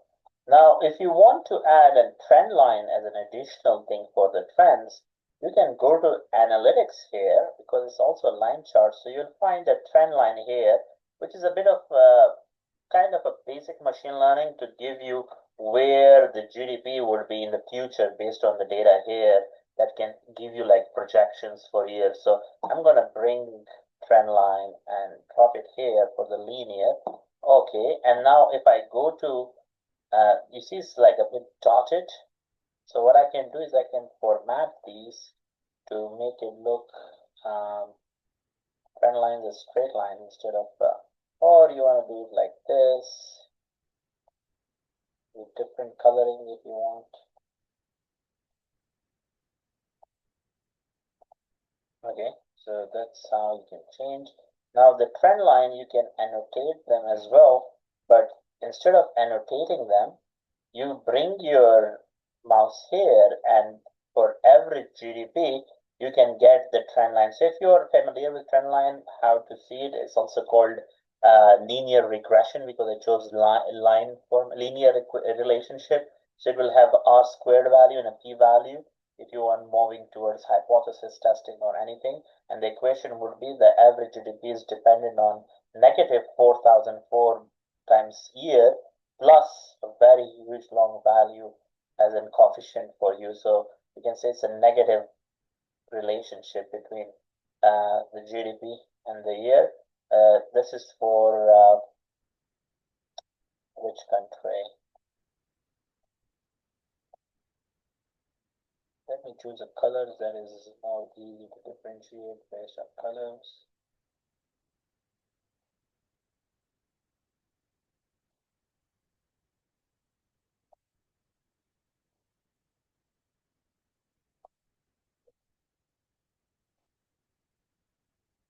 Okay, this is Qatar.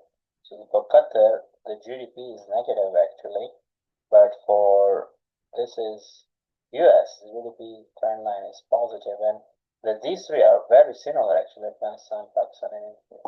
So again, this is your job to explain in the report based on your course. And when I click on it, I can make this like bold, center, and change the colors. You can do whatever you like, the fonts and anything. You can change that. Apply it. Okay, so you will see here. So I'm not going to do the whole assignment for you, but I'm just going to give you little ideas how to do it. This is our first visualization, which was multi-country line chart for GDP trends. Second one is a bar chart comparing school enrollment. That's going to be very easy. So bar chart is always the easy spot.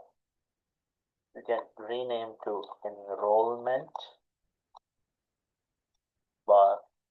Okay, chart or anything. So now in this, we have to just create enrollment. So we can go to enrollment, bring it to rows, make it an average. So the measure is not sum, but average values. For the columns, we can choose, this is based on countries, right? So we can choose based on countries. This is a chart here. Now this looks, you look at the colors here, they're better, right? So go here and bring colors into an action here. So I can go to color. You can bring screen color, but instead of colors, I can go here, bar chart. It's already bar chart for me. So no need to worry about that. For filters, we did that. We all charts have use as filters. And for color, I will just bring country name on color. So same thing, right? And I go back, edit colors, winter. Did I choose winter there or summer? But same colors, right? So it's good. So now double click on it, make it center, bold, Which line? Okay. Now, if you want to write something on the text, for example, so you can even write the enrollment values on the text if you want, like what is the exact value do you see for them? You can write them in the top of it, or you can change this to different alignment. So here you have alignment, you can put it inside if you want, like this, like this, like, okay. So you can change a lot of things in the text, so you'll see the average values here inside as well.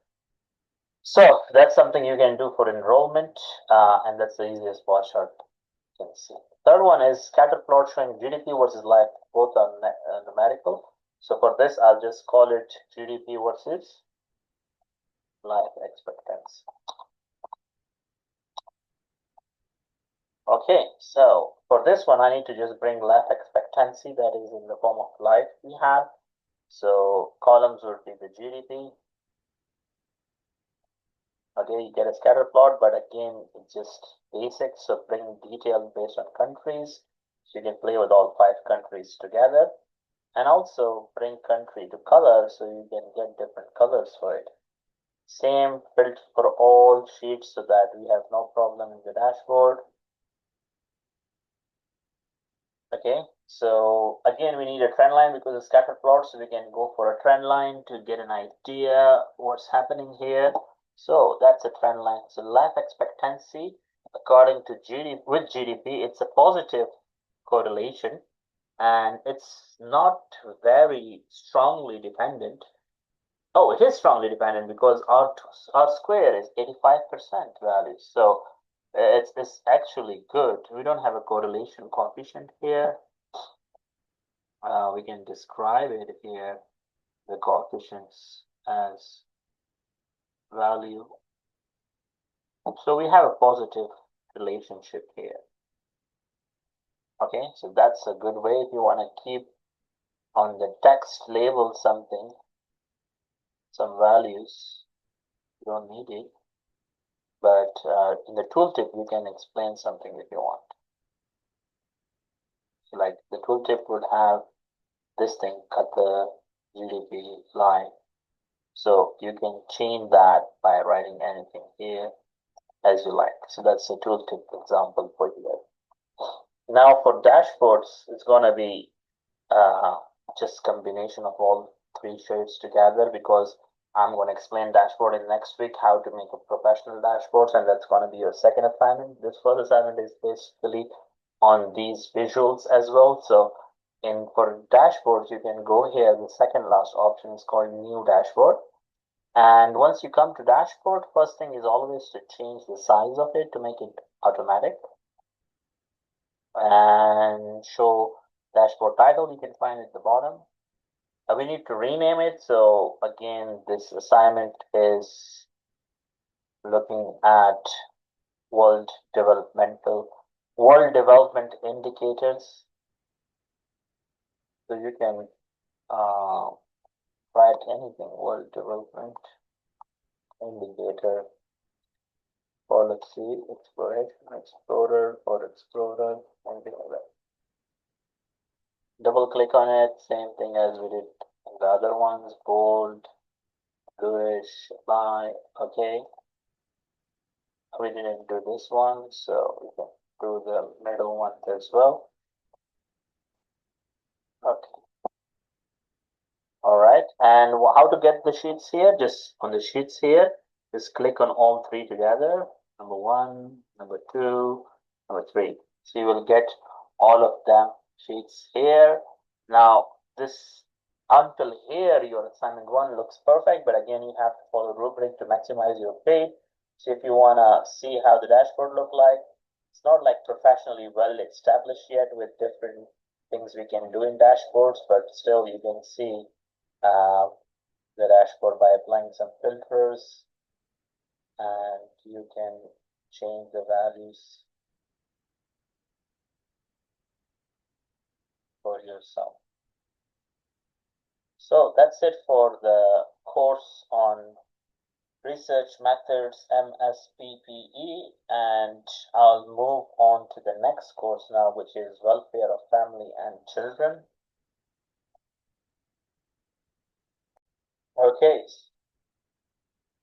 Okay, so now that we have done from research methods MSPP, we move on to the next course, which is the welfare of family and children. If you look at the assignment 1 for this one,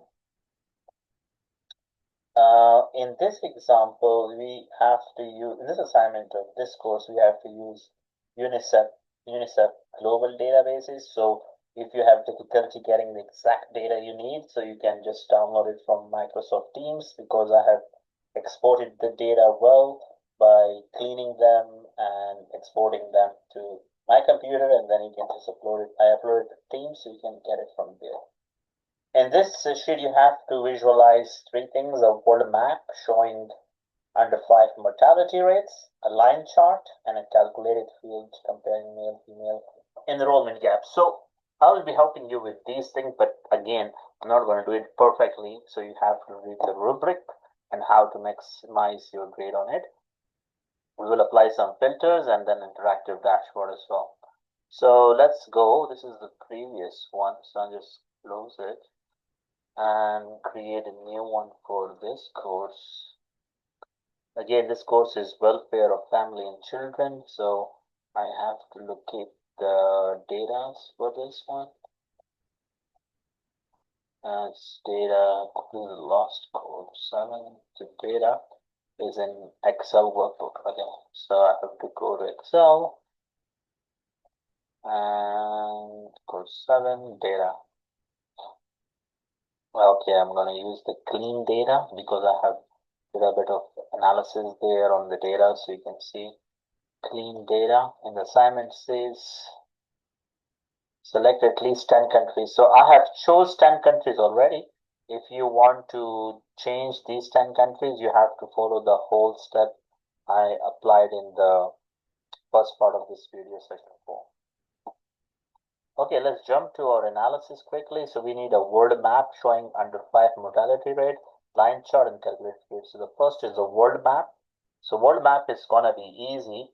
So we can just rename it to map of mortality, or it's mortality. Okay, so map means you're talking about countries, right? So for that, you have to drag and drop countries to detail. So you'll get a map out of it. These are all the values that I have in the data for the country specifically. And I want to choose under 5 mortality, right? So I'll bring under 5 mortality, and I can differentiate it by applying color on it so you can see it differently. So you see it here. The values represent intensity. Now you can change this because it's all about mortality, life, and death. So we can go with specific colors for intensity, like red or something. So the stronger value means high mortality, lower red means it's low mortality. So you can see Angola is one of the country I chose, is high under 5 mortality. But if you compare it with, let's say, Belarus is 90, Australia is 83, Austria is 74, Belgium is 81. Bolivia is also high. So you can see this is my map now, and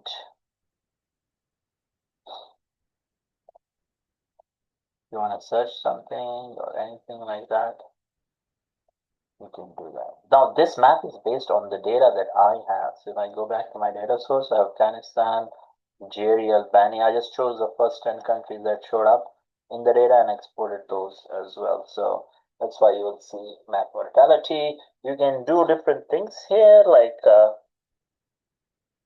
in the tooltip, if you want to change something like a country name or something, instead of name, if you want to see countries only, and mortality, you know it's under 5 mortality, so we can remove under 5 and bring here Instead of sum, we can get an average values, for example, and press OK. And so you can see average. Oops, tooltip will not be good in this case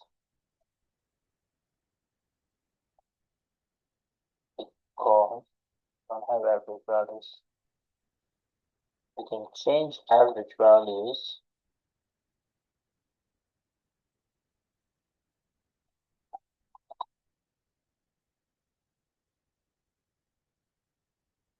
Yeah, we have total sum values here, no average. We don't have like division for second column areas. This is what we called a map mortality, a bit easier chart. Second chart is called line chart, I suppose, for school enrollment over 15 years. So make sure the data is 15-year-old. So for that, I'll just call enrollment trends.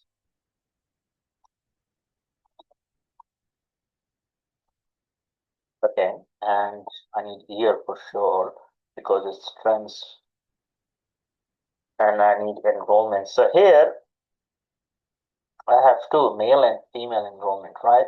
So I can make it a dual axis and I'll show you how. So I'll go with male enrollment first.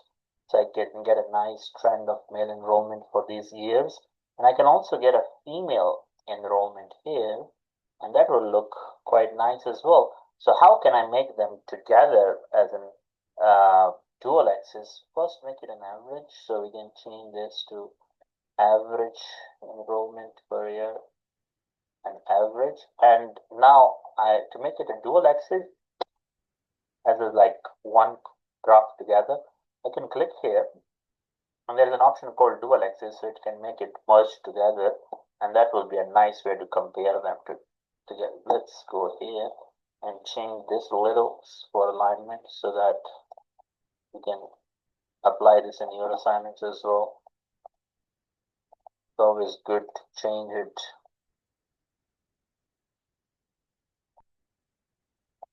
For the practice. Okay, enrollment trends. So here you can see the year based on enrollment. Did we apply some filters here? I didn't think we apply some filters, so we can apply some filters. That will be useful in our dashboard.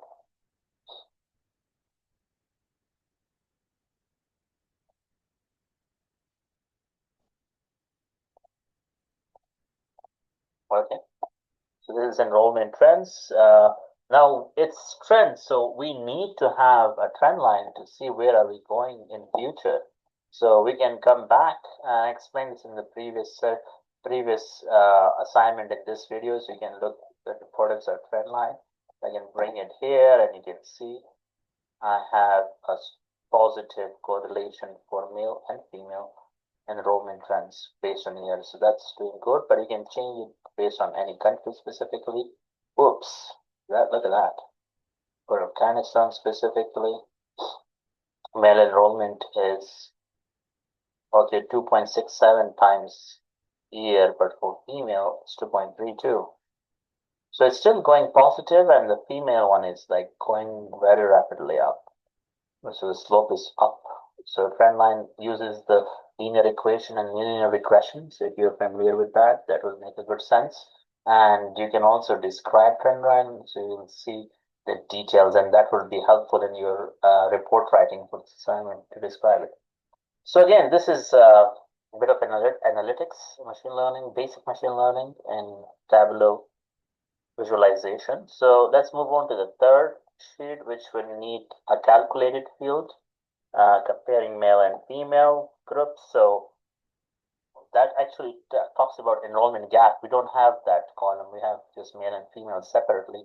So we can go on, and in the data, you can come here. Now, if you missed the first example I did in this video where I was showing you calculated fields, so you can rewind the video and see where I have talked about calculated fields specifically, so that we'll get an idea about it and why is it important. So we need the calculated field for enrollment gap, so we can write it as enrollment gap. and where it will get the values from. So we should get the male enrollment minus female enrollment. So this will give us the gap between them, right? Okay, so you'll get enrollment gap there. Now for the third sheet, this is what we're going to use as enrollment gap.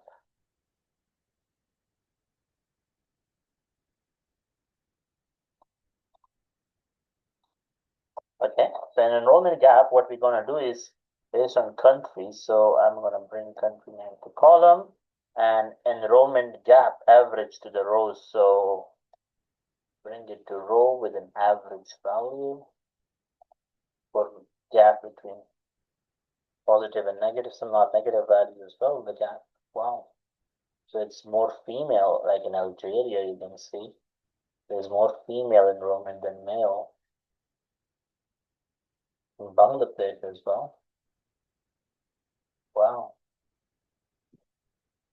So this is how you see the average. Now we can put some colors here. For example, we want to put female enrollment into color, and then color is more like red values to show the intensity of it. So you can see higher in the Belgium female enrollment.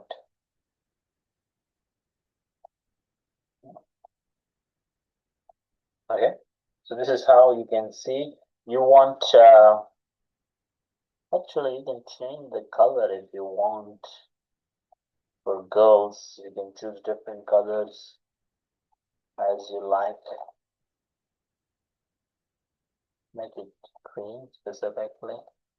And for male enrollment, you can put it as blue, for instance.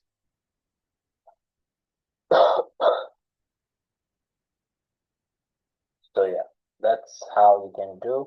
We need to put some filtering is done on country names specifically. So let's put it on country names. Use apply all. Okay. Show filter. So for each country, you can choose what country you're more interested in. So this is how it should look at filtering.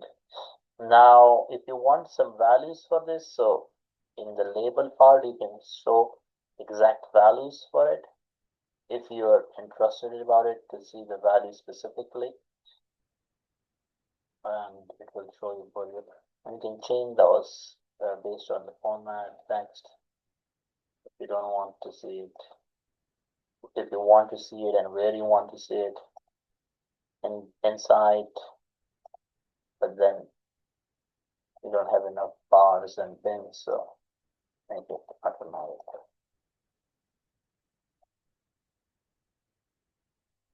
Okay, so you can play with it as well. So that's the tree visualization, and then the last thing is creating a dashboard out of it. So you can go to dashboard. Dashboard will be discussed in the next sessions, because the next assignment is on dashboard. So this assignment was based on child welfare and education. We will call it.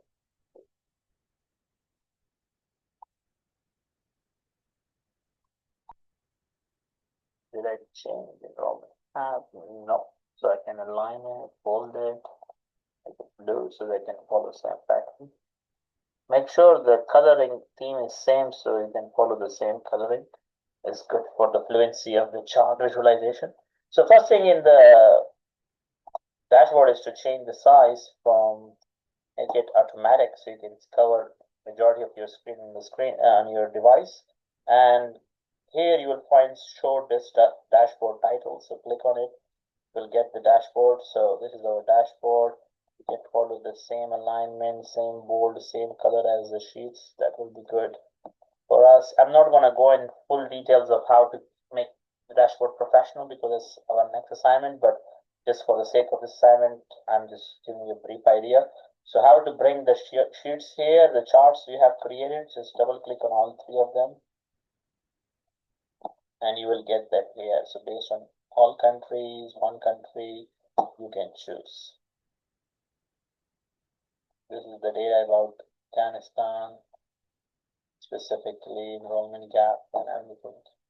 And then compare it with Algeria, for instance, and Andorra, for instance, so you will get a good visualization. And to full slide view mode, so this is how it would look like. Now, this is not a very professional one, but still it's decent enough for your assignment 1, and that will end up for this course, your assignment 1 help. And I'll move to the next course, which is again research methods for public policy. So this one is done here. Okay. All right, so now let's move on to the next course, which is research methods for public policy, which is MPP program. So I'm going to open the assignment for this one. This assignment is talking about education, investment reduce. So it's going to talk about education with unemployment. So here the data you can get from OECD, but again, if you have problem with getting the data, you can easily get the data from Microsoft Teams, because I have done the data extraction, cleaning, manipulation, and then exporting to Microsoft Teams already.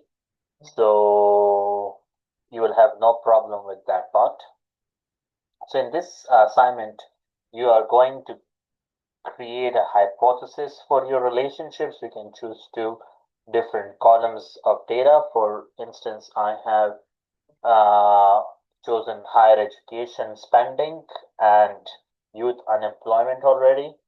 And in order to achieve this, we have to create a scatter plot and a trend line. So now this is I have done already in previous assignments. I don't want to repeat myself in this video, so you can just watch the previous videos, assignments of different subjects where I have done scatter plots, I have done filters, and I have done trend shifts and annotations. But anyway, I can quickly do it for you guys so that you can have a look at it. This is the previous one. I want to create a new file. The new file should have a data about this course, so I can connect to data. This is course 5, I guess. Okay, get my data. Bring my clean data here so you can see the country name here, youth employment, teacher ratio, education expenditure. Yeah, higher education data. So for this instance, you have to choose your own countries, but as I exported the data, so I have chosen some common countries already as US, India, Pakistan, Qatar, and Afghanistan. So to jump quickly, I have to create a scatter plot to test correlation between higher education and lower youth employment. So that would be my education versus unemployment. So I can go and rename the sheet as education versus unemployment. Okay, so we need a scatter plot. So in this case, we need to get education expenditure as like average values, bringing it to my columns values, so I can make it as average, not sum of this column. And for second part, we have unemployment. So we do have a youth unemployment ratio column, which is also a numerical column. So we can bring it and make it as an average as well. So this will give me one data point here between average, but if I bring all countries onto it and do my detail, you will be able to find the different countries, but as colors are same, so I can bring country name to color as well. So you can see Pakistan, US, Afghanistan, and India. For instance, Qatar might not have a data available for this point. That's why you will not be able to see it. Okay, that's interesting. Already a pattern there. Now we can put some filters here so that we can apply the same filter on all sheets, so the dashboard is more interactive. That brings the years. I have chosen all these years. and I can apply as my filter. You can right click on it and see show filters. You will see all the years. I think I get 15 years of data already and apply it there as well. Now it says the assignment that it should have a trend line, right? So a trend line usually in analytics part of it where the data analytics and machine learning comes in Tableau. So I can go to the analytics and you'll find in modeling here trend line. So I can bring the trend line here and choose the relationships. This is the trend line between average education expenditure and youth unemployment, and that's crazy because it means the more you put money in education, is the higher youth unemployment. But again, that's the youth unemployment, not overall unemployment. So that makes like youth going to universities and colleges, and you can explain that in your report. So if you want to describe this trend line with the p-values and the R scores and everything, so you can right click on it, and if you have a little statistical understanding of it, what is the linear regression and trend lines, this can help you to answer that questions, and that can help you answer the hypothesis that you create for this assignment and your report. So you can just make it a little beautifying it by coming here to the title, make it align center, make it bold, change some colors, apply it.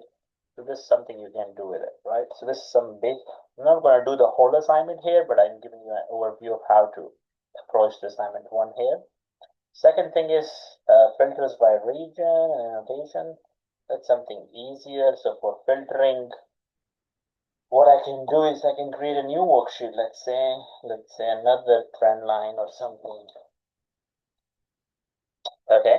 So here I'm gonna put youth unemployment based on year. So year and youth unemployment based on per year, for example. This will give me a bar chart because my values in years are considered as not numerical actually. So that's interesting. Something has happened here with the data. I did not clean it, I guess, or something happened. In the merge data,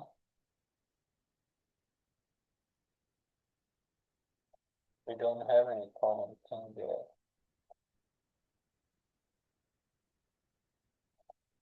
So again, if you are looking at it and you see this, you need to go back to your data for this assignment and make sure that the year in the data is numerical in nature. Oops, that's the data. Merge data is where the data is. Okay, so merge data. Instead of going into data here, you can use merge data. Okay, and in education, still gets the data and trend lines. Okay, so you will get a trend line now because here is numerical, not categorical. So youth unemployment based on average values. Because the idea here is to create something as like a dual axis. So first I'm going to put some filtering here. Apply, okay. And for dual axis, I want to put some education spending or something like that. Average. So you see, I have two trend lines now. One is the part for unemployment, one is for expenditure. Now you can combine them together by going into the second one and right clicking on it, and here an option called dual axis. This means it will merge both into one graph. So when you do it, it's the best way to actually look at comparison between them.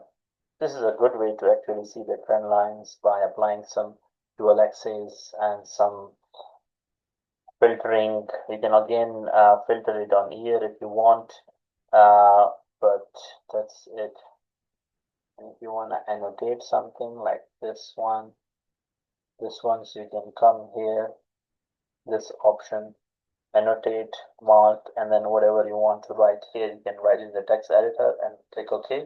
That will annotate on your graph. So this is a good way to look at the trend lines by creating two trend lines together using dual axis.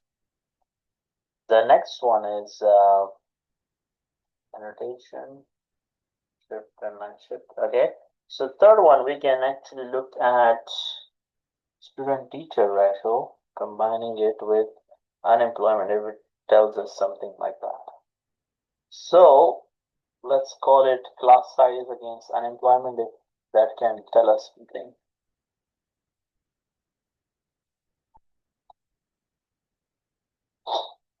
Class size, we have student-teacher ratio here, so we can bring that.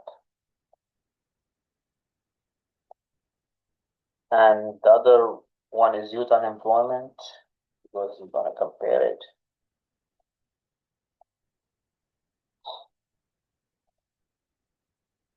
Okay, so you get the values here. Okay, so now that you get the youth unemployment and the student-teacher ratio, but it does give you one value, so we need some details here, and we want details based on country, let's say. So we can get all country values, and we can put country on color, so it can give us different colors as well. And that would be Afghanistan, that would be US average teacher ratio for students is 14 in US. In Pakistan is 21, in Qatar is 10, but in India is 28. Higher. Oh, in Afghanistan is 32 teacher to student ratio, and average youth employment is 14, 22, 7%, 11. Qatar is 0.752. Wow, that's good. Youth unemployment. Okay, so we can filter it based on year if you want. Again, choose all years. We can filter it based on year, like this year to this year, what happened in this region. We can easily bring the slider. And for you, trend line is another good one for this one. And to describe it, you can get and write this in the report as well. So you have to study a little more the trend line, and it will help you. If you want to put it in the tooltip, you can write. So what you will do is, this is what you see right now in the tooltip, and you can format it if you want.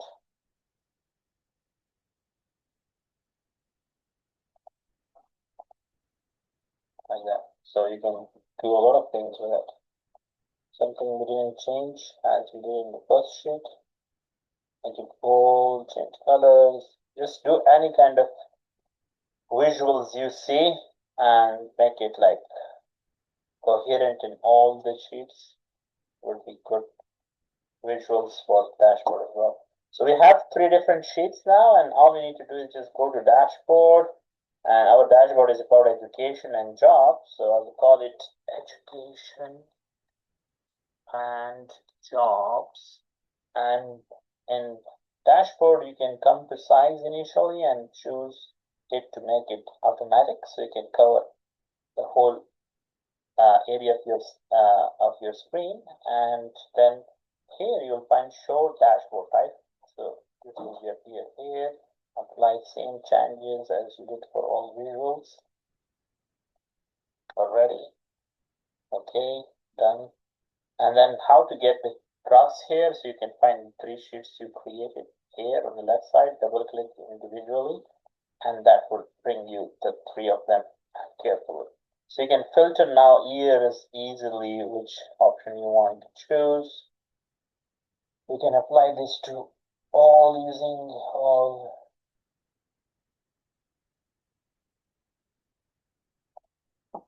So you can now change it to all sheets together, the filter. That's the best part of it. So that's application on it for India, Qatar, Afghanistan, Pakistan, USA, you can choose specific country from the filter. That's a dashboard, and if you want to full screen it. It's an option here, full screen in the middle presentation mode. So this is how it looks like. Now this is not a professional look of a dashboard, which we will study in next sessions and then assignment 2. But for now, it's going to be a good job for you guys. So you can still look at your rubric and make it as professional as you can to maximize your grade. This was the course on research methods for public policy. The next one that I'm going to discuss is sustainability and climate policy.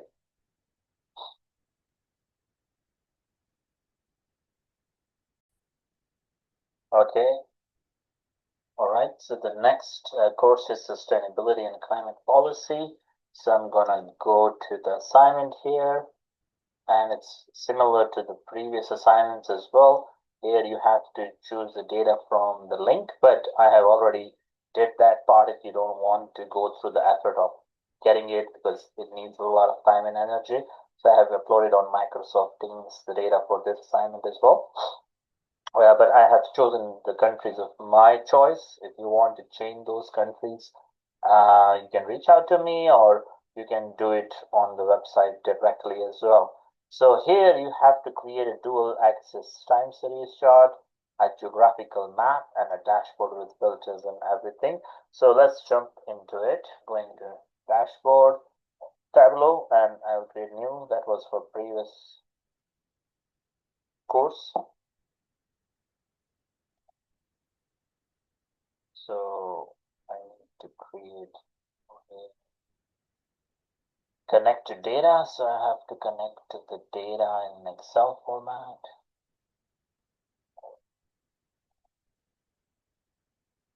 Oh, the data is actually in CSV, I think.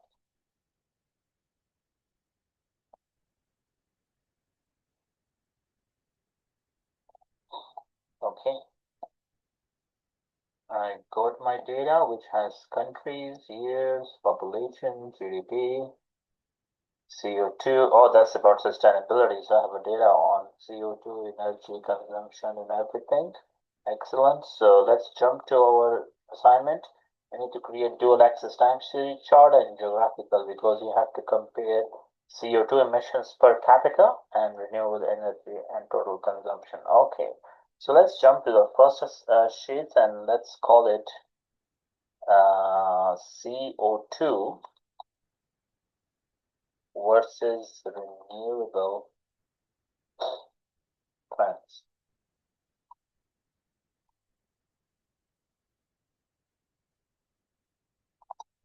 Okay, so we need to base trend means we need to cover year. So year has to play a big role in the trend line. So this is our years from all the way back, and well, we can get our CO2 into rows, so it can show us the trend line for consumption of CO2. And for renewable, so you can bring sharing as well.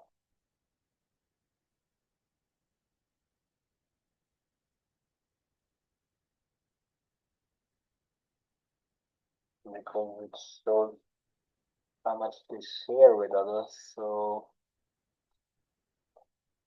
column is it, and the data sharing global oil CO2. So we can bring that and get an average of both instead of sum. Okay, now you can see that both of them are showing as two different axes. So we can bring them and join together as one graphing sheet. So you can come here and choose dual axis, which will combine both into one sheet graph. So you can easily compare them as well between the share in the global oil market compared with the average CO2 consumption here. And we can actually put country on filter as well so that we can see specific countries if you want by right clicking show filter. Now I don't want to see all. Let's put China here. So it's kind of same trend line compared to Maldives or Morocco specifically. So you can choose specific countries now. and apply to all data sheets. Okay, so this is how you can look at the trend lines comparison here for our trend lines. Now, if you want to apply trend line here, you can go to analytics and we can show you some data analytics through basic machine learning on where you will see, like this is data until 2020, but you can actually use the trend line function so that it can project and give you projections for next years and as many as you want, like 2050 or 60. So when I see a trend line, I see a negative trend line for the global oil share compared to like the CO2 consumption. So you can see if you want to describe one of those trend lines, you can right click on it and click describe trend line. So you'll specify all the details that you can put in the report for this assignment. And if you have no idea what is a trend line or linear regression, which is a concept I think leading to grade 9 and 10 mathematics, you can still reach out to me and I can further explain it to you, or you can do a quick search on internet and you'll find the idea about it. So this is a first part of the trend line assignment. Next is we have to create a geographical map. That's usually easy on Tableau. So you can go to the second sheet and global map for CO2. Okay, so we need map of maps. In map we need countries, right? So countries has to be used. Get a map. So how to get a map in Tableau? You can just bring countries to detail. It will create a good, nice geographical map for you. And you will see all the data points are mentioned here from the data that we have right now, including Morocco here that I have chosen from the data exported.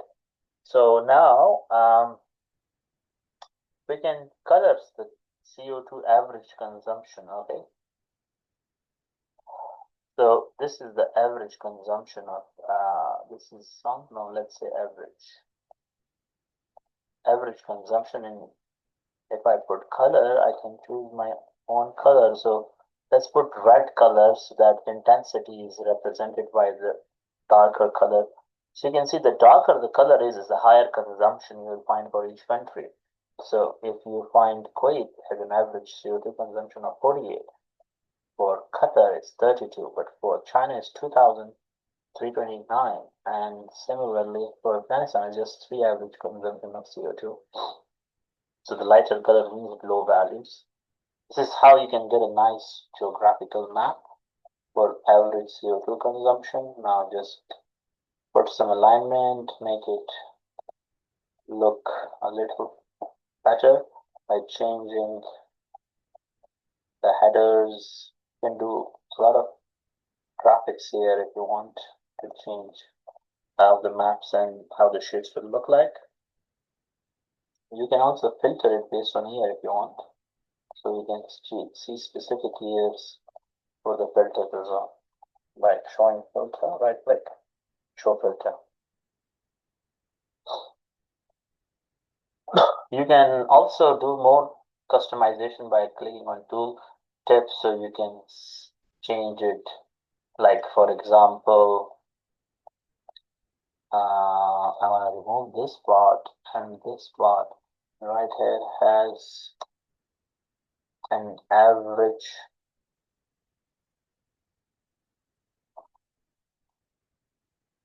consumption of. So I apply it. Now when I bring my cursor to here, it will see Madagascar has an average CO2 consumption of 1. Wow. 3. Canada is 147. You don't have a data from US. Wow. Mexico. India. So that's how tooltip are also very important in this case. This is our second visual, and the third visual is renewable energy total consumption filter and dashboard. So let's do one more, like a bar or a scatter plot, something like that. So we need at least 3 visualization for the dashboard. Let me call it renewables, or we don't have a data on renewables, I guess, in this one, but Compare something else here. So you can share the oil, for example.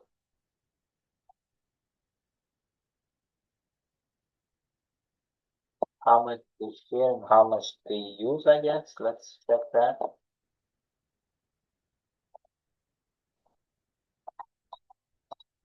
Sharing versus consumption.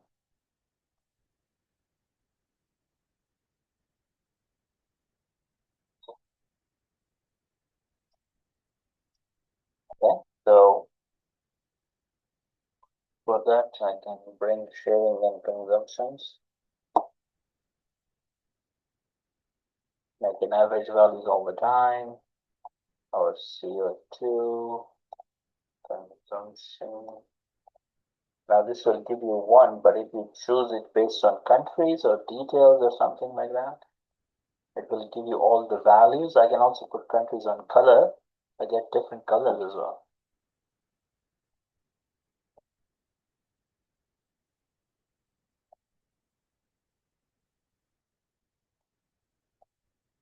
Okay, so this will apply the trend line for consumption, also sharing. Let's put some filtering for year as well. Apply all, and you can share the filter. So again, you can choose specific time frame in the data from 1947 to 1975, where the data was. Germany was way ahead for consumption versus sharing in the global CO2. Okay, so that's how you can do a comparison. And if you want, you can apply a trend line here.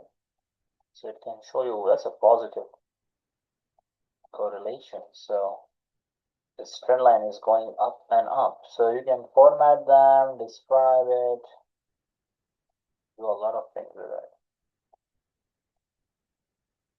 And you can even copy this into annotations or tooltips, so it can give you more detailed explanation of your charts and graphs. So that's the three visualization you need for your assignment. And now the dashboards, I'll be very quick with this part.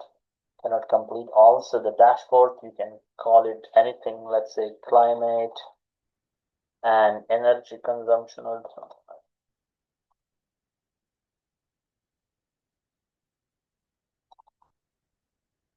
Transitions, okay? So in dashboard, you can change the size initially to make it automatic, so it can cover the whole area of the screen, and click show dashboard the title. You can change this part again, so go yellow, bold, blue. This can help you to get a better see of your titles. You can do the same thing on our dashboard title, like bold, center, bluish color, line, okay? I would be going in details about how to make the dashboard more professional in the next couple of sessions, but now for your assignment, just double click on your sheets and you will be able to see all of your data. So that's the dashboard for you. You can again look at the rubric and maximize your grade for this part as well. And that ends this course on sustainability and climate policy for assignment 1 help. And the last part of this video session is to going through the last course, which is advanced seminar in social policy. So that's done for this part.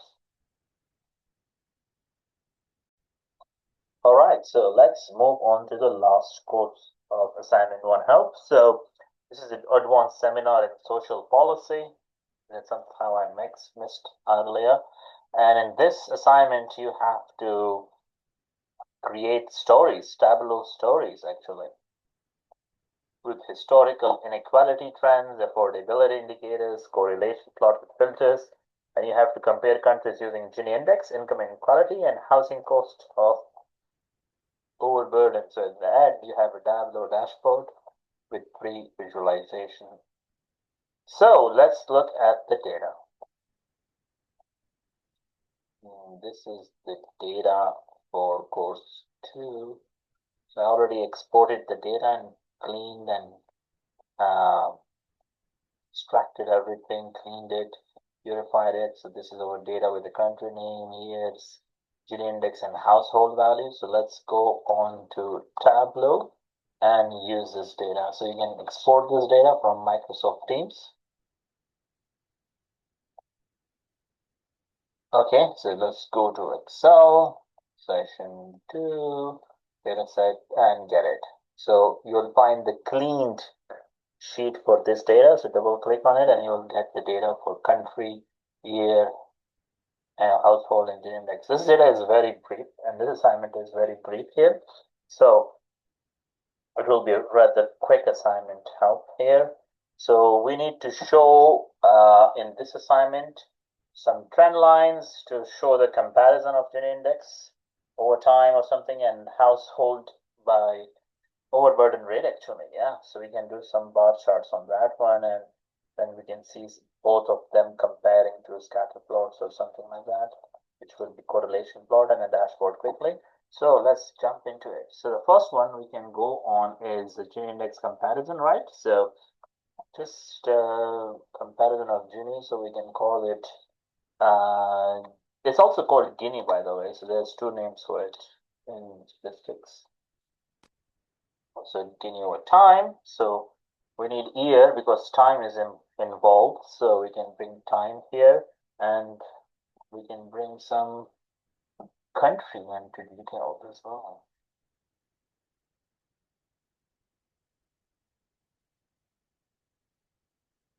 Oh, really? You know that. So make it an average value. So average value is for Guinea, and put country name into color. So you can see for, no, it's not neat actually. We can put country name into filters so that we can see individually.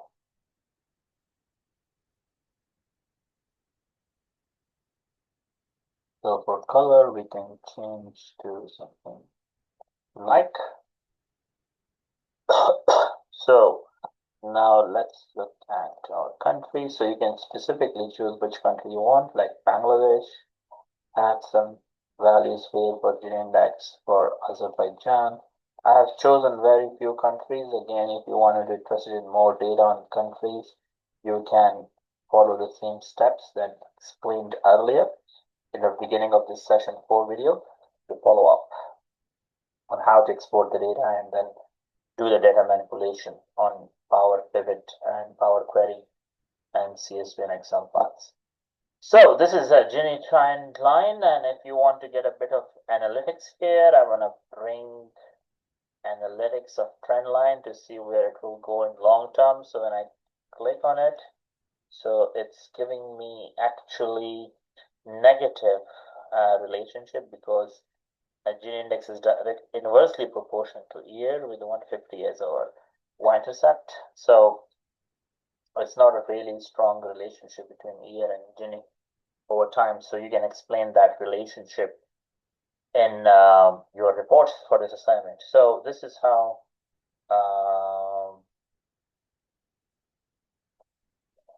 okay, average line if you want here. But we didn't discuss the average line, so you don't need to be worried for this at this stage.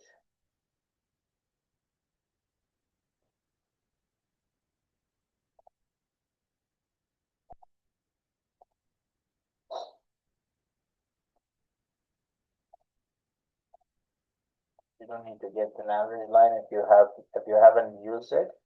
Average line, so that will make it more confusing for you. So I'll just remove the average lines.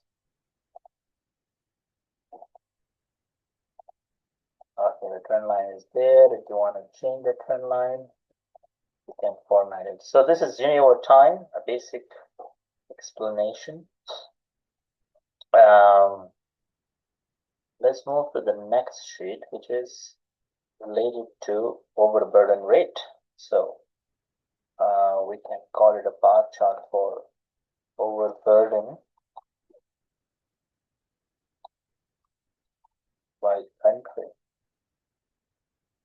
So in this case, we can put country into columns, and household's gonna be an average for overburden.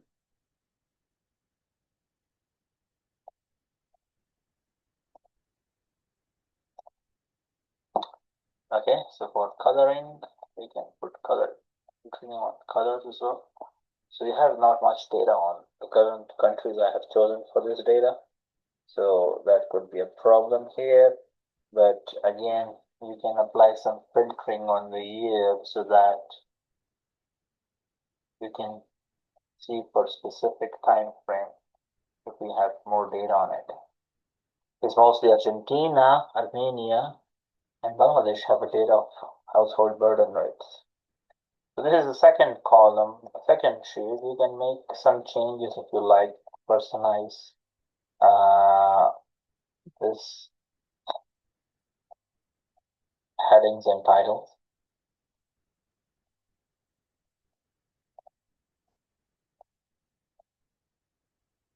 Okay, so the third one is correlation plot, which is the scatter plot actually with filters. So let's go to the next one, rename it. This video got too long, I guess. Been recording since 4 hours.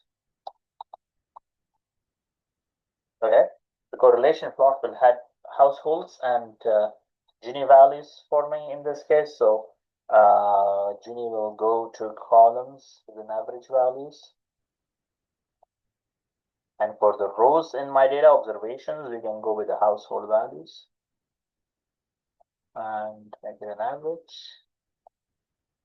And now it shows us one value, so we can put countries into action and get data for all countries. And also country for color, so we can get multiple colors. If you want to change the colors, you can pick multiple colors.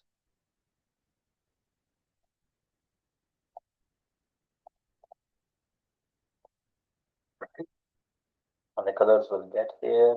Also apply here on the filter again as before, so we can get some correlation analysis. And for correlation, it's best to use trend line again. So we'll give you the correlation values of the R square. It's a very weak relationship but positive because household is connected directly proportional to average gene index with just 0.044, so like 0.4%. 4%, sorry. Yeah. So that's a very low correlation between both of them.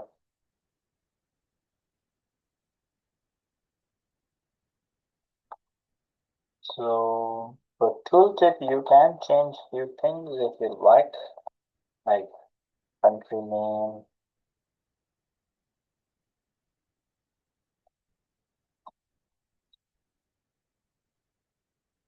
has an average Gini score of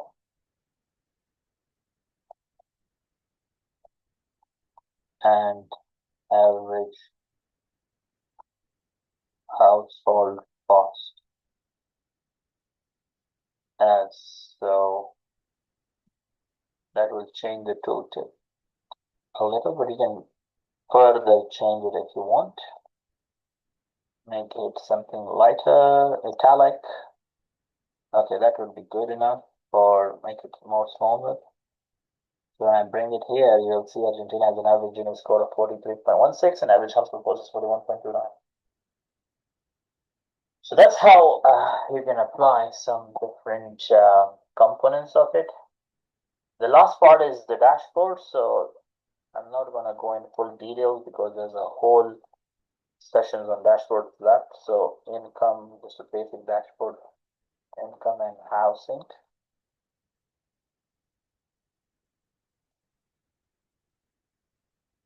And first thing always is change the size of the dashboard, make it automatic so it can cover the whole screen, and then show dashboard title at the left bottom, and also make it the same way as bold, centered, bluish or something that can follow the worksheet. And how to get at the graphics, we have 3 sheets here already in the Tableau, so just double click on individual, all 3 of them, and it will be shown here as well. So you can make it floating if you want. And you have filters here to choose specific countries if you like to have.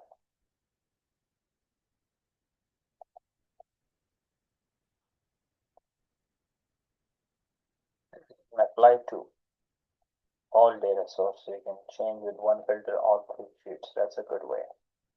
Yeah, so that's the basic visualization of a dashboard. Now, this is not colorful, not professional, but again, for the sake of this assignment 1, it's a good starting point. And you can further look at the rubric of each assignment in each course to maximize your grade. So that's all from today. It was a session where I went through individual course for assignment 1 to explain things, how to do it. It's not, you don't have to copy completely because I didn't go to the rubrics of each. So you have to follow the rubrics to maximize your grade. And again, if you have any question, you can reach out to me. So I thank you for session 4, and I look forward to see you on Saturday. Take care and bye-bye. See you.